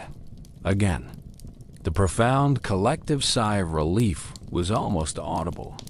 The prophecies of doom had once again proven false, and the sheer stubborn fact of survival was cause for another round of celebration. People toasted their good fortune. Children, allowed to stay up far past their bedtimes, ran through the streets with lanterns made from hollowed-out turnips, their small lights bobbing in the darkness like friendly sprites. A young knight, overcome with wine and the spirit of the moment, fell to one knee and passionately proposed marriage to a passing nun. She declined, politely but firmly, by chanting a short hymn about the virtues of chastity. And somewhere, on the edge of a feasting ground, a lean, hungry fox, taking advantage of the human chaos, snatched a whole, glistening sausage from a platter and vanished into the snowy darkness, a final, silent theft to mark the passing of the year. Saint Sylvester had been honored in his own strange, chaotic way. The Holy Roman Empire, against all odds and its own worst instincts, had survived. For now. As the post-Sylvester fog, both meteorological and metaphysical, finally began to lift, the Holy Roman Empire stumbled, bleary-eyed and headachy, into the first day of the new year. January 1st did not arrive with the quiet, orderly whisper of a new page on a Gregorian calendar, but with the loud, chaotic, and glorious bang of a deeply cherished and deeply unofficial tradition, the Feast of Fools. This was a day technically not sanctioned by the highest echelons of the Church, yet in practice it was utterly, magnificently unstoppable.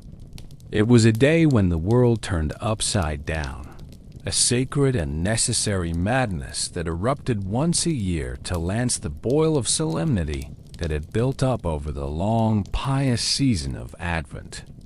Originally intended as a light-hearted, contained festival among the lower clergy, a brief, sanctioned moment for deacons and subdeacons to blow off steam, the Feast of Fools had, over the centuries, evolved into a full-scale, empire-wide ecclesiastical prank parade. It was, for one glorious, terrible, and utterly necessary day, a sacred inversion of the highest order. The rigid, unshakable pyramid of medieval hierarchy was flipped on its head. The powerful became powerless, the solemn became silly, the sacred was lovingly parodied, and the humble cathedral sub-beacon, a man whose year was spent in the shadows of the altar, might find himself elected bishop for a day, or even Pope of Fools.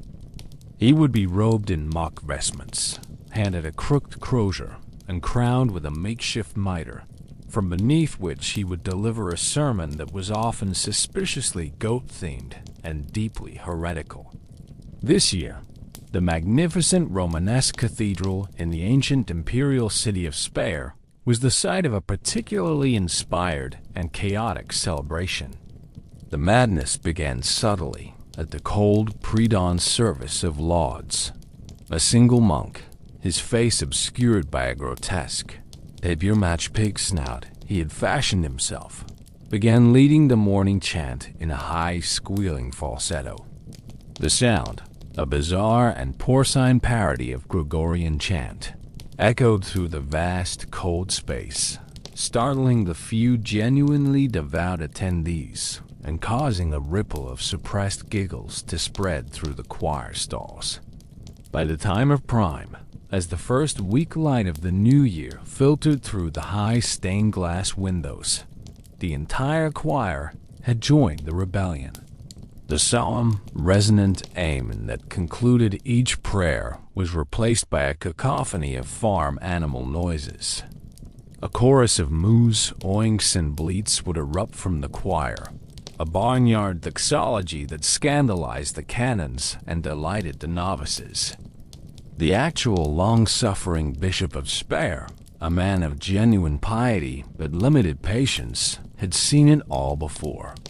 After enduring the first hour of liturgical chaos, he made a strategic retreat to his private chapel, armed with a prayer book and a large flagon of fortified wine. Witnesses who saw him leave described his expression as one of a patience level similar to that of St. Job, but with significantly more twitching. With the true bishop in self-imposed exile, the stage was set for the mock bishop to preside. This year's elected Lord of Misrule was Brother Nicholas the Short, a subdeacon so named because he was the only clergyman in the entire diocese under 5 feet tall, and also, according to a persistent and cruel rumor, because of an unfortunate and embarrassing mix-up during his vow-taking ceremony. Brother Nicholas, who for 364 days of the year was overlooked, ignored, and tasked with the most menial of duties, embraced his temporary power with a gusto that was both terrifying and magnificent. He made his grand procession not on foot, but straddling a bewildered donkey borrowed from the previous week's nativity play, the same donkey that had already achieved local fame for kicking over the stable set. He rode it directly down the central nave, waving a gnarled branch as a crozier, and blessing the congregation with a holy water sprinkler filled with cheap wine. Upon reaching the altar, he solemnly attempted to excommunicate a statue of St. John the Baptist, accusing it of a stony silence in the face of clerical debate. The congregation, a mix of townsfolk who had come specifically for the show and clergy who were swept up in the madness, roared with laughter. An elderly Augustinian canon, his face a mask of theological horror, fainted dead away into the arms of his neighbor. It was unclear whether he was overcome with joy at this release from solemnity, or with profound, soul-shaking theological discomfort. And yet, for all its clownishness, for all its blatant and joyful blasphemy, the Feast of Fools possessed a strange and powerful emotional undertone. It was not merely an excuse for drunken revelry. It was a deeply necessary psychological and social release valve. It was the one time each year that the lower clergy, the overworked, underpaid, and perpetually underwashed subdeacons, scribes, and choir boys who formed the backbone of the church's daily operations, got to laugh loudly and publicly at the absurdities of the very system they served with such devotion. They parroted the rituals they performed with an affection that was born of deep familiarity. They mocked the sins of gluttony and pride that they saw in their superiors, the rampant corruption of the world outside their walls, and, most importantly, one another, in ways that only those deeply embedded in the shared life of devotion could. The pig-snouted monk was not just being silly. He was making a sharp, satirical point about the gluttonous appetites of some of the higher clergy. The donkey ride was a direct, hilarious parody of Christ's entry into Jerusalem, a commentary on the often pompous processions of their own bishop. It was a form of institutional critique, a way of speaking truth to power from behind the safety of a jester's mask. Outside the hallowed, chaotic walls of the cathedrals, the laity were not to be outdone. The spirit of inversion spilled out into the streets and villages, where peasants and townsfolk held their own. More rustic, but no less enthusiastic mock processions. In one small village nestled in the Black Forest, a particularly large and placid pig was crowned king of the new year. It was adorned with a wreath of winter greens, paraded through the village on a litter carried by the 4 strongest young men, and presented with the last most perfect apple tart from the Christmas feast, which it consumed with regal indifference. In another, a brawny blacksmith, his face and arms perpetually smudged with soot, dressed himself as St. Peter, complete with a key fashioned from twisted iron. He declared his massive anvil to be a holy relic, a fragment of the gates of heaven, and offered penance by hammering to his neighbors, a ritual that involved them confessing a minor sin and him bringing his hammer down on the anvil with a deafening, soul-cleansing clang. The nobility, for the most part, pretended to be above such vulgar displays of popular revelry. They would watch from their castle windows with expressions of mild, aristocratic amusement, while quietly dressing their own hunting hounds in miniature bishop hats and guffawing into their silver goblets at the sight. But like all things born of chaos and wine, the joyous energy of the Feast of Fools had a limited lifespan. By the time the bells began to ring for Vespers, the evening service, the laughter had begun to sour into a collective, throbbing headache. The wine, which had flowed so freely since dawn, began to run out. The famous donkey, having grown bored of its role in the liturgical drama, had managed to eat an entire, priceless, hand-illuminated hymnal. The mock bishop, Brother Nicholas, in a final glorious burst of misplaced authority, had declared from his makeshift throne that indulgences, the remission of punishment for sins, could now be earned through the medium of interpretive dance. Someone, a weaver with surprisingly nimble feet and a great deal of unconfessed sin, had actually taken him up on the offer, and his wild, flailing performance in front of the high altar had tipped the day from sacred parody into something far more strange and unsettling. That evening, as the last of the revelers stumbled home through the dark, the real bishop returned to his cathedral. He stood in the doorway of the nave and surveyed the aftermath of the day's festivities. The air was stale with the smell of spilled ale and sweat. Tinsel, made from hammered tin, was draped incongruously over the high altar. A live chicken, a refugee from one of the peasant processions, was roosting peacefully in the holy water font. And one very confused young page, who had clearly taken the day's inversion to heart, was still singing a heartfelt solo rendition of "O Come All the Foul-Faced" in the empty choir stalls.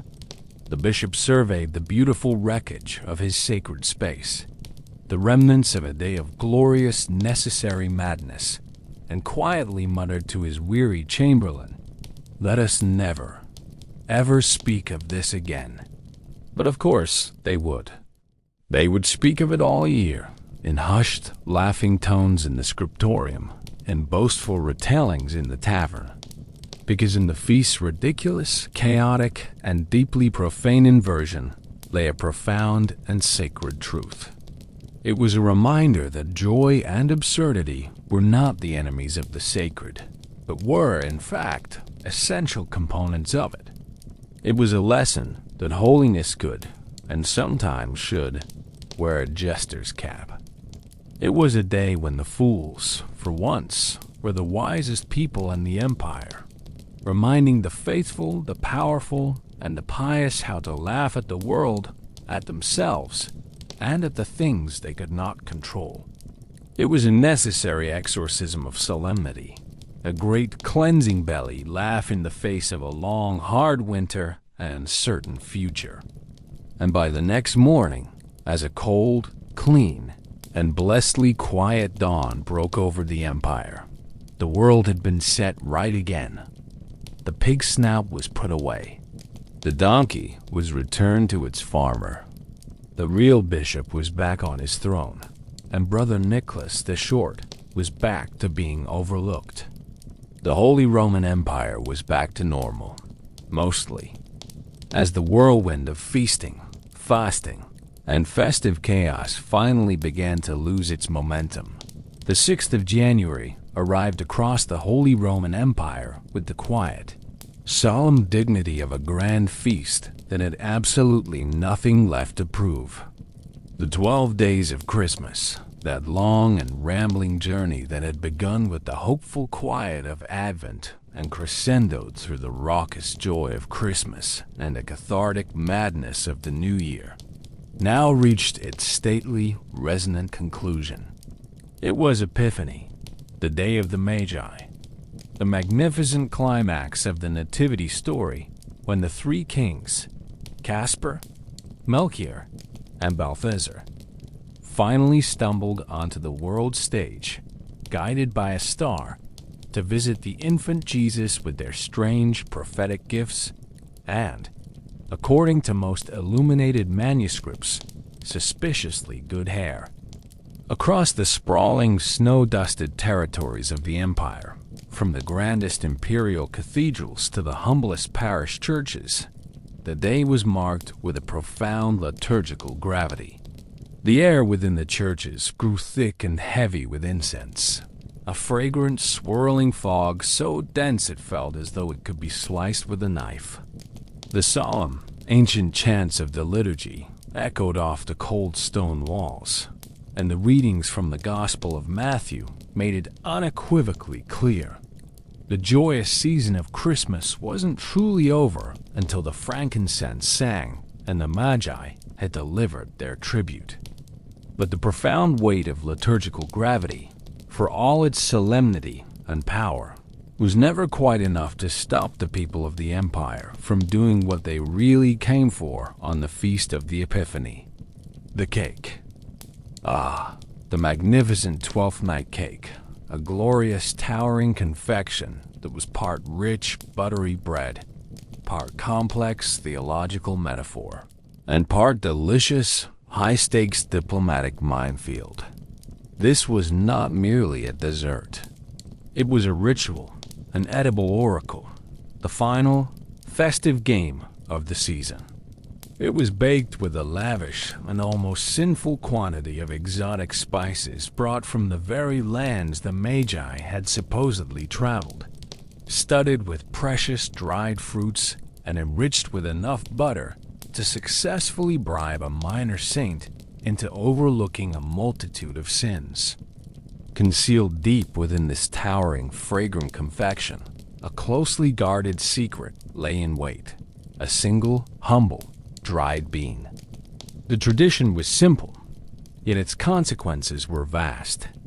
Whoever, by chance or by divine providence, discovered the bean in their slice of cake was instantly elevated, crowned king or queen of the bean, and for the remainder of the day, their word was law. They became the lord of misrule, a temporary monarch whose reign, however brief, could append the rigid social order of the court, the monastery, or the village. The potential for chaos was immense, and the proceedings were often complicated by unforeseen circumstances. There were endless arguments over ties, when two people claimed to have found a bean, or when a bean was suspiciously broken in half. There were heated debates over what should happen if a guest accidentally swallowed the bean, a predicament that could lead to either their disqualification or a deeply undignified and public waiting game. And then there were the truly unprecedented situations, as had once famously happened in the court of Saxony, when the bean was discovered to have been eaten not by a courtier, but by the Duke's favorite hunting dog. The cook, a man of unshakable and literal-minded logic, had insisted that the rules were clear and that the dog, therefore, must be crowned. And so it was. A small felt crown was hastily fashioned, and the confused but pleased-looking hound presided over the rest of the feast from a velvet cushion, its reign marked by a great deal of napping and the occasional regal theft of a sausage. The visiting bishop, it was noted, was not amused. In the Imperial court, where every gesture was freighted with political significance, the stakes of the 12th night cake were perilously high. As the great cake was ceremoniously carried into the hall, a palpable tension settled over the assembled nobles. The emperor's household split instantly and silently into two distinct factions: those who desperately wanted to find the bean, seeing it as a sign of God's favor and a chance to wield a day's worth of delightful, mischievous power, and those who absolutely, under no circumstances, wanted that kind of attention and were already eyeing the less conspicuous prune tart with longing. This year, the honor or burden of discovering the bean fell to a visiting Hungarian knight, a giant of a man with a chin like a cathedral buttress and the courtly manners of a blessed ox. He had been chewing his slice of cake with grim determination when his teeth met with the unyielding bean. When he triumphantly held up the small legume, and it was explained to him, through a series of gestures and a frantic search for a translator, that he was now the ceremonial royalty for the day, a slow, dangerous grin spread across his face. He rose to his feet, his massive frame casting a shadow over the high table, and declared the new court laws for his one-day reign. First, he boomed in heavily accented, barely comprehensible Latin, no one shall speak without rhyming. Second, all toasts must be sung, not spoken. The rest of the feast went about how you would expect. The court, accustomed to intricate wordplay and veiled insults, was suddenly forced into the clumsy, tortuous world of forced rhyme. Grave discussions about state policy devolved into awkward, nonsensical couplets. A duke attempting to complain about a border dispute ended up rhyming fortification with consternation, and losing the thread of his argument entirely. The sung toasts were even more disastrous, as gravelly-voiced barons and tone-deaf knights attempted to warble their praises to the emperor. their efforts sounding less like a heavenly choir and more like a gathering of distressed livestock. The Hungarian knight, our king of the bean, presided over the chaos with immense satisfaction, believing he had brought a new level of culture and joy to the imperial court. Meanwhile, in the quiet, orderly world of the monasteries, the Epiphany celebration was a far more restrained and pious affair. Here, too, a 12th night cake was often baked, but the crowning of the king of the bean was a gentle, humble ritual. A young novice might find the bean in his portion of simple, spiced bread, and he would be crowned not with gold, but with a simple wreath of woven straw. His reward was not the power to issue ridiculous decrees, but the solemn honor of carrying the tallest candle during the evening's procession, his face glowing with a mixture of pride and terror. Of course, even in these holy precincts, a little human intervention sometimes crept in. It was not unheard of for a kindly prior, seeing a particularly homesick or discouraged young monk, to discreetly rig the cake, ensuring the bean found its way into the slice of Brother Albrecht, because he's been looking downcast of late and is due for a morale boost.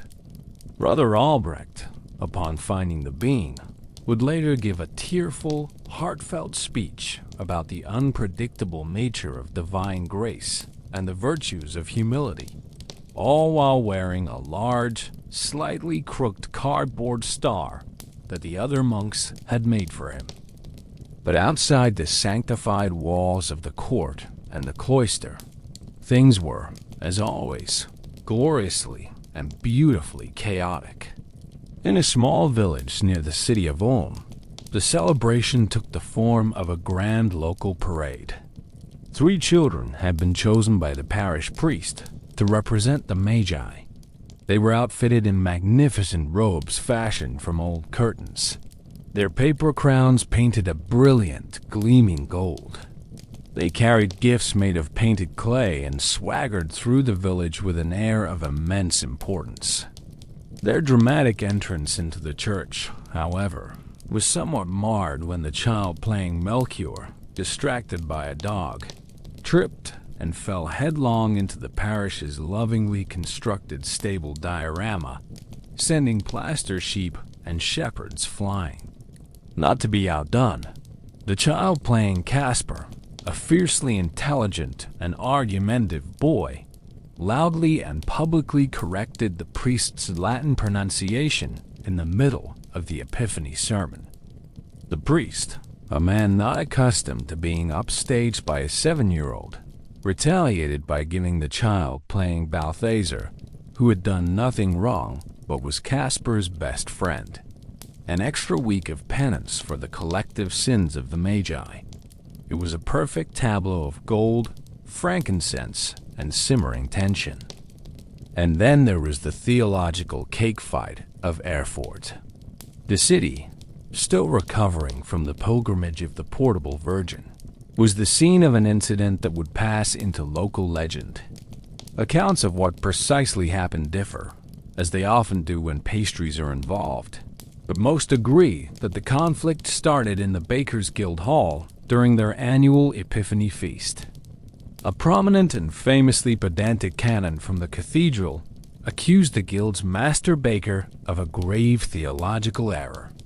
The bean, the canon insisted with rising indignation, had been placed in the cake too early in the baking process, thus violating the profound symbolism of a sudden and unexpected divine revelation. The baker, a large man deeply offended in both his professional and spiritual pride, and still holding the heavy wooden spoon he had used to mix the batter, responded not with a doctrinal counter-argument, but by hurling the remaining half of the 12th night cake directly at his accuser. What followed was an extraordinary scene, an exchange of not only insults and pastries, but of shouted parchment quotes from St. Augustine and St. Jerome. The canon's supporters began flinging bread rolls, while the baker's allies retaliated with a volley of prune tarts. The bishop, summoned to quell the riot, arrived to find his cathedral canon locked in a sticky, crumb-filled stalemate with the city's most respected baker.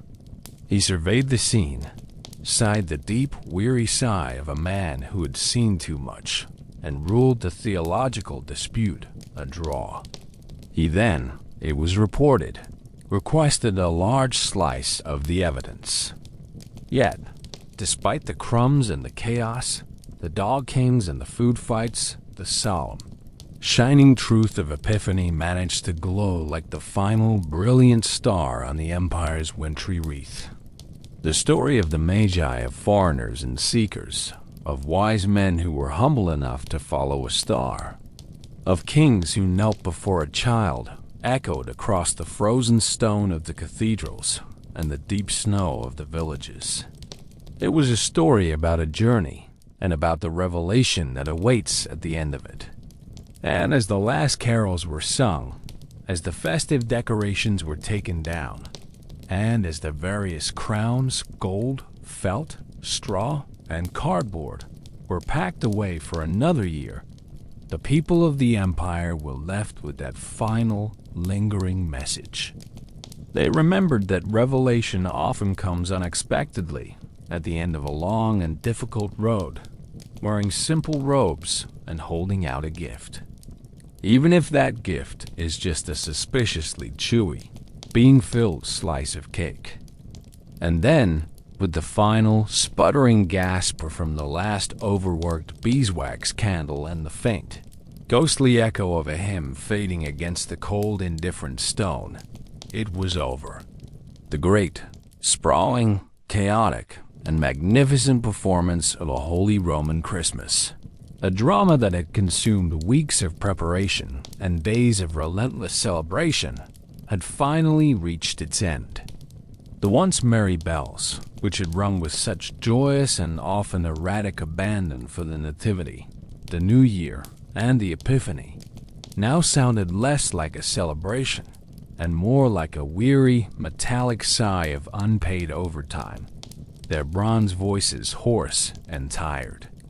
A profound, almost deafening quiet began to settle across the vast territories of the Empire, a silence that felt heavier and more complete for the memory of the recent noise. It descended upon the hallowed, silent cloisters of Cologne, where monks nursed their raw throats with honeyed water, and it blanketed the muddy, snow-slick paths leading away from Salzburg, where the last of the pilgrims, their souls full and their feet sore, finally trudged home. Christmas, in all its tangled and glorious complexity, had been fully, magnificently, and utterly spent. Now came the aftermath, the great, collective, and deeply reluctant tidying up. The Holy Roman Empire, having feasted and prayed and sinned and celebrated itself into a state of near-total physical and spiritual exhaustion, had to do what no one, from the bejeweled emperor down to the lowliest, soot-stained scullery maid, truly wants to do after a holiday: pack up the divine. It was the morning after the greatest party in the world, and the cleanup was a task of both immense practical and delicate spiritual dimensions. It was a slow, methodical dismantling of the magic, a return to the mundane. Across the land, the carefully constructed nativity scenes, the focal points of so much heartfelt devotion and so many dramatic, often disastrous, reenactments, were gently taken apart. The wooden figures of Mary and Joseph, their painted faces serene and weary, were wrapped in clean linen and laid to rest in their storage chests.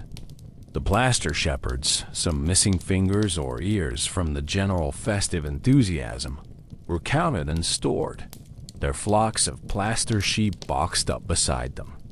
The straw from the manger, which had been blessed and revered for 12 days, was now unceremoniously swept away.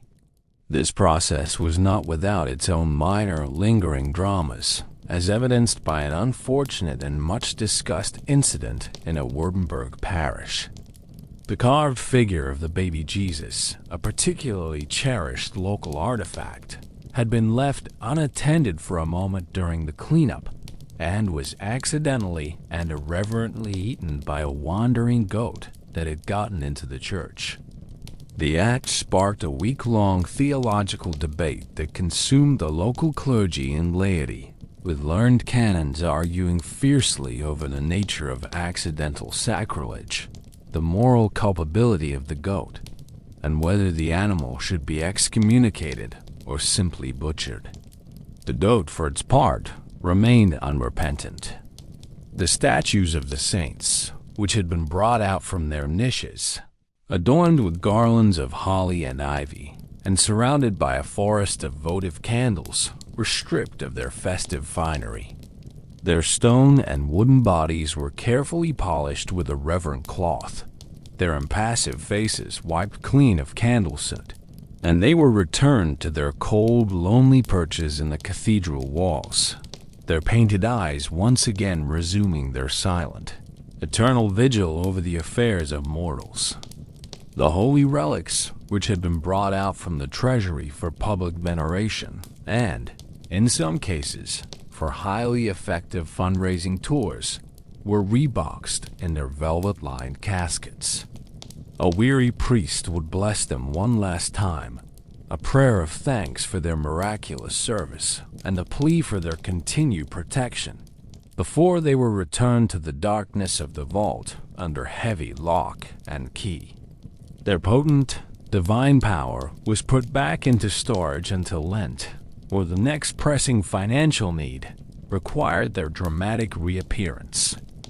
At the Imperial court, the physical evidence of the long and riotous celebration was everywhere, a beautiful wreckage of joy.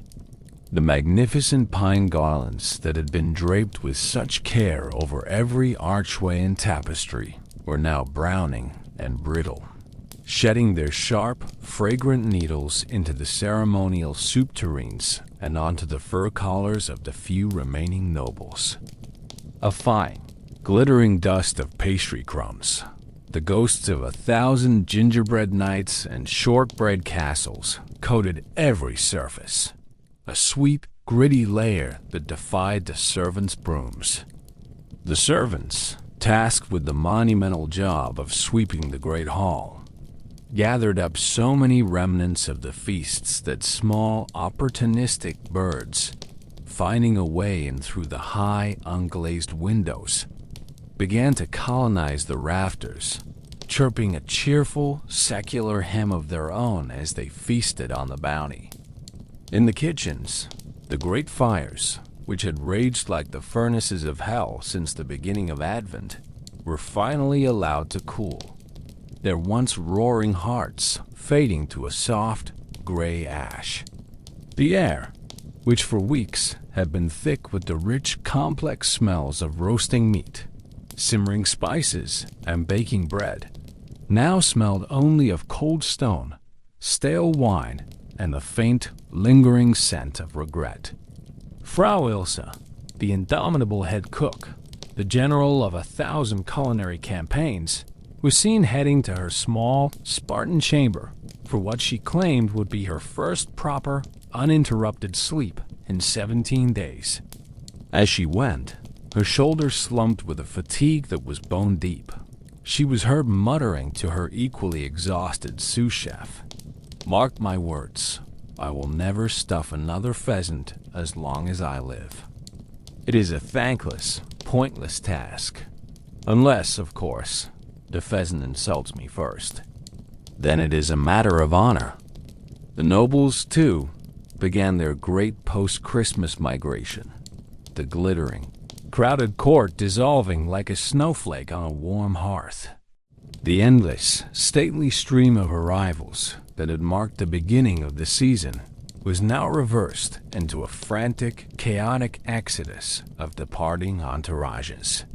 Countesses, their social batteries drained, and their tolerance for their rivals completely exhausted, packed up their finery, their jewels, and a fresh, carefully curated store of scandal and gossip to see them through the long, dull winter months at their country estates. Dukes, leaving behind depleted wine cellars, a trail of broken hearts among the ladies-in-waiting, and several poorly conceived, half-finished epic poems dedicated to the Empress's beauty, departed for their own lands, their minds already occupied with plotting their strategies for the Easter court. The Emperor, left in the echoing, cavernous emptiness of his castle, found himself surrounded by a mountain of diplomatic scrolls that had been neglected during the festivities, a surprising quantity of leftover pickled eel that no one had been brave enough to finish, and one very persistent goat, not the same one that had eaten the baby Jesus, but a close and equally blasphemous relative that had developed a taste for tapestries. With a sigh that seemed to carry the weight of his entire unwieldy empire, he issued a formal proclamation to be copied by his scribes and distributed to all corners of the realm, banning any and all public nativity reenactments involving live animals for a period of at least 10 months.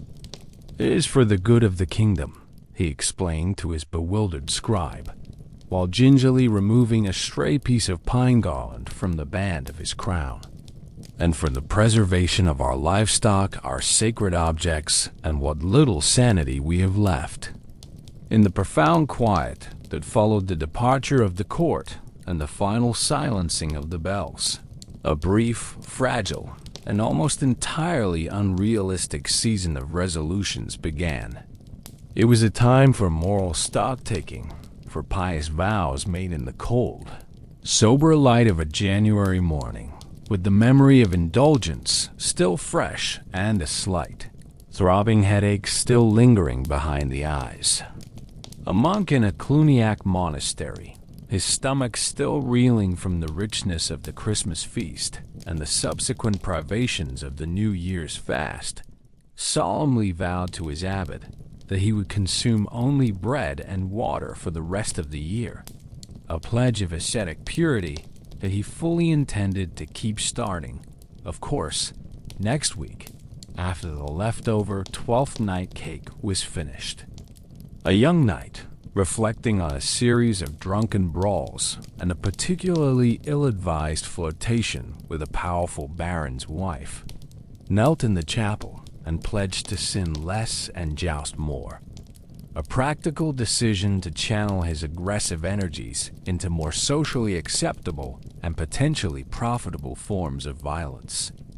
A young scribe in the Imperial chancellery, his fingers still stiff with cold and stained with ink, declared with renewed and heartfelt determination that this would be the year he would finally finish copying the entire Psalter, a monumental task he had been putting off for years, provided, of course, that his ink didn't freeze again and the price of high-quality parchment didn't go up.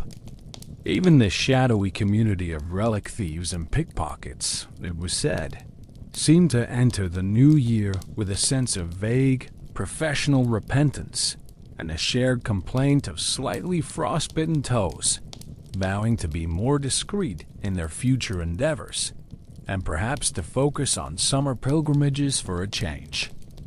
But beneath the yawning quiet of a feast now ended, beneath the empty wine barrels and the sweeping of crumbs, something tender, something ancient, and something strangely, profoundly beautiful remained. It was not a physical object that could be packed away, but an intangible presence, the afterimage of the light against the darkness, the echo of the laughter in the silent halls, the lingering warmth of a shared and sacred time. Because for all its manifest and glorious absurdity, for the spilled wine and the staged miracles, for the stews as thick and complex as scholastic theology, for the fake bishops and the honest, heartfelt prayers, for the sheep that bit the abbot and the cake riots that scandalized the Bakers' Guild, for the midnight mass mishaps and the wassail-fueled paranoia of wolves in the dark, Christmas had done what it always inevitably did. It had reminded the Holy Roman Empire, in all its tangled, violent, and contradictory grandeur, that even empires, with their armies and their laws and their lofty pretensions of divine right, are just collections of people. People who are flawed and foolish, who are cruel and kind, who are proud and humble, and who are, above all, hungry for light in the deepest dark of winter. The season had served as a powerful yearly corrective, a reminder that holiness wasn't just found in the gilded chalices and the perfectly executed chants, in the solemnity of the liturgy and the pronouncements of the powerful.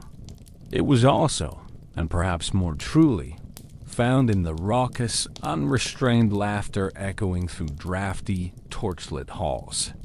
It was in the simple, profound warmth of a shared bowl of stew on a cold night, a communion of sustenance that was as real as any sacrament. It was in the flicker of a single humble candle held up against a window glazed with frost, a tiny, defiant star against the overwhelming darkness of the world. It was in the very messiness and imperfection of the celebration that its true, sacred meaning was revealed. The divine, it seemed, was not afraid of a little chaos. In fact, it seemed to thrive in it. January had no garlands. It had no angels, no surprise geese, no kings crowned with cardboard stars. It offered only the stark, unadorned, and challenging reality of deep winter. There were just the cold, brittle mornings that stole the breath from your lungs, the quiet, solitary prayers offered up in a chilled chapel, and the hard, necessary, unglamorous work of survival. But now, tucked safely into the heart of that winter like a precious, secret relic in a pocket, was the memory of something joyful, something chaotic, and something undeniably holy.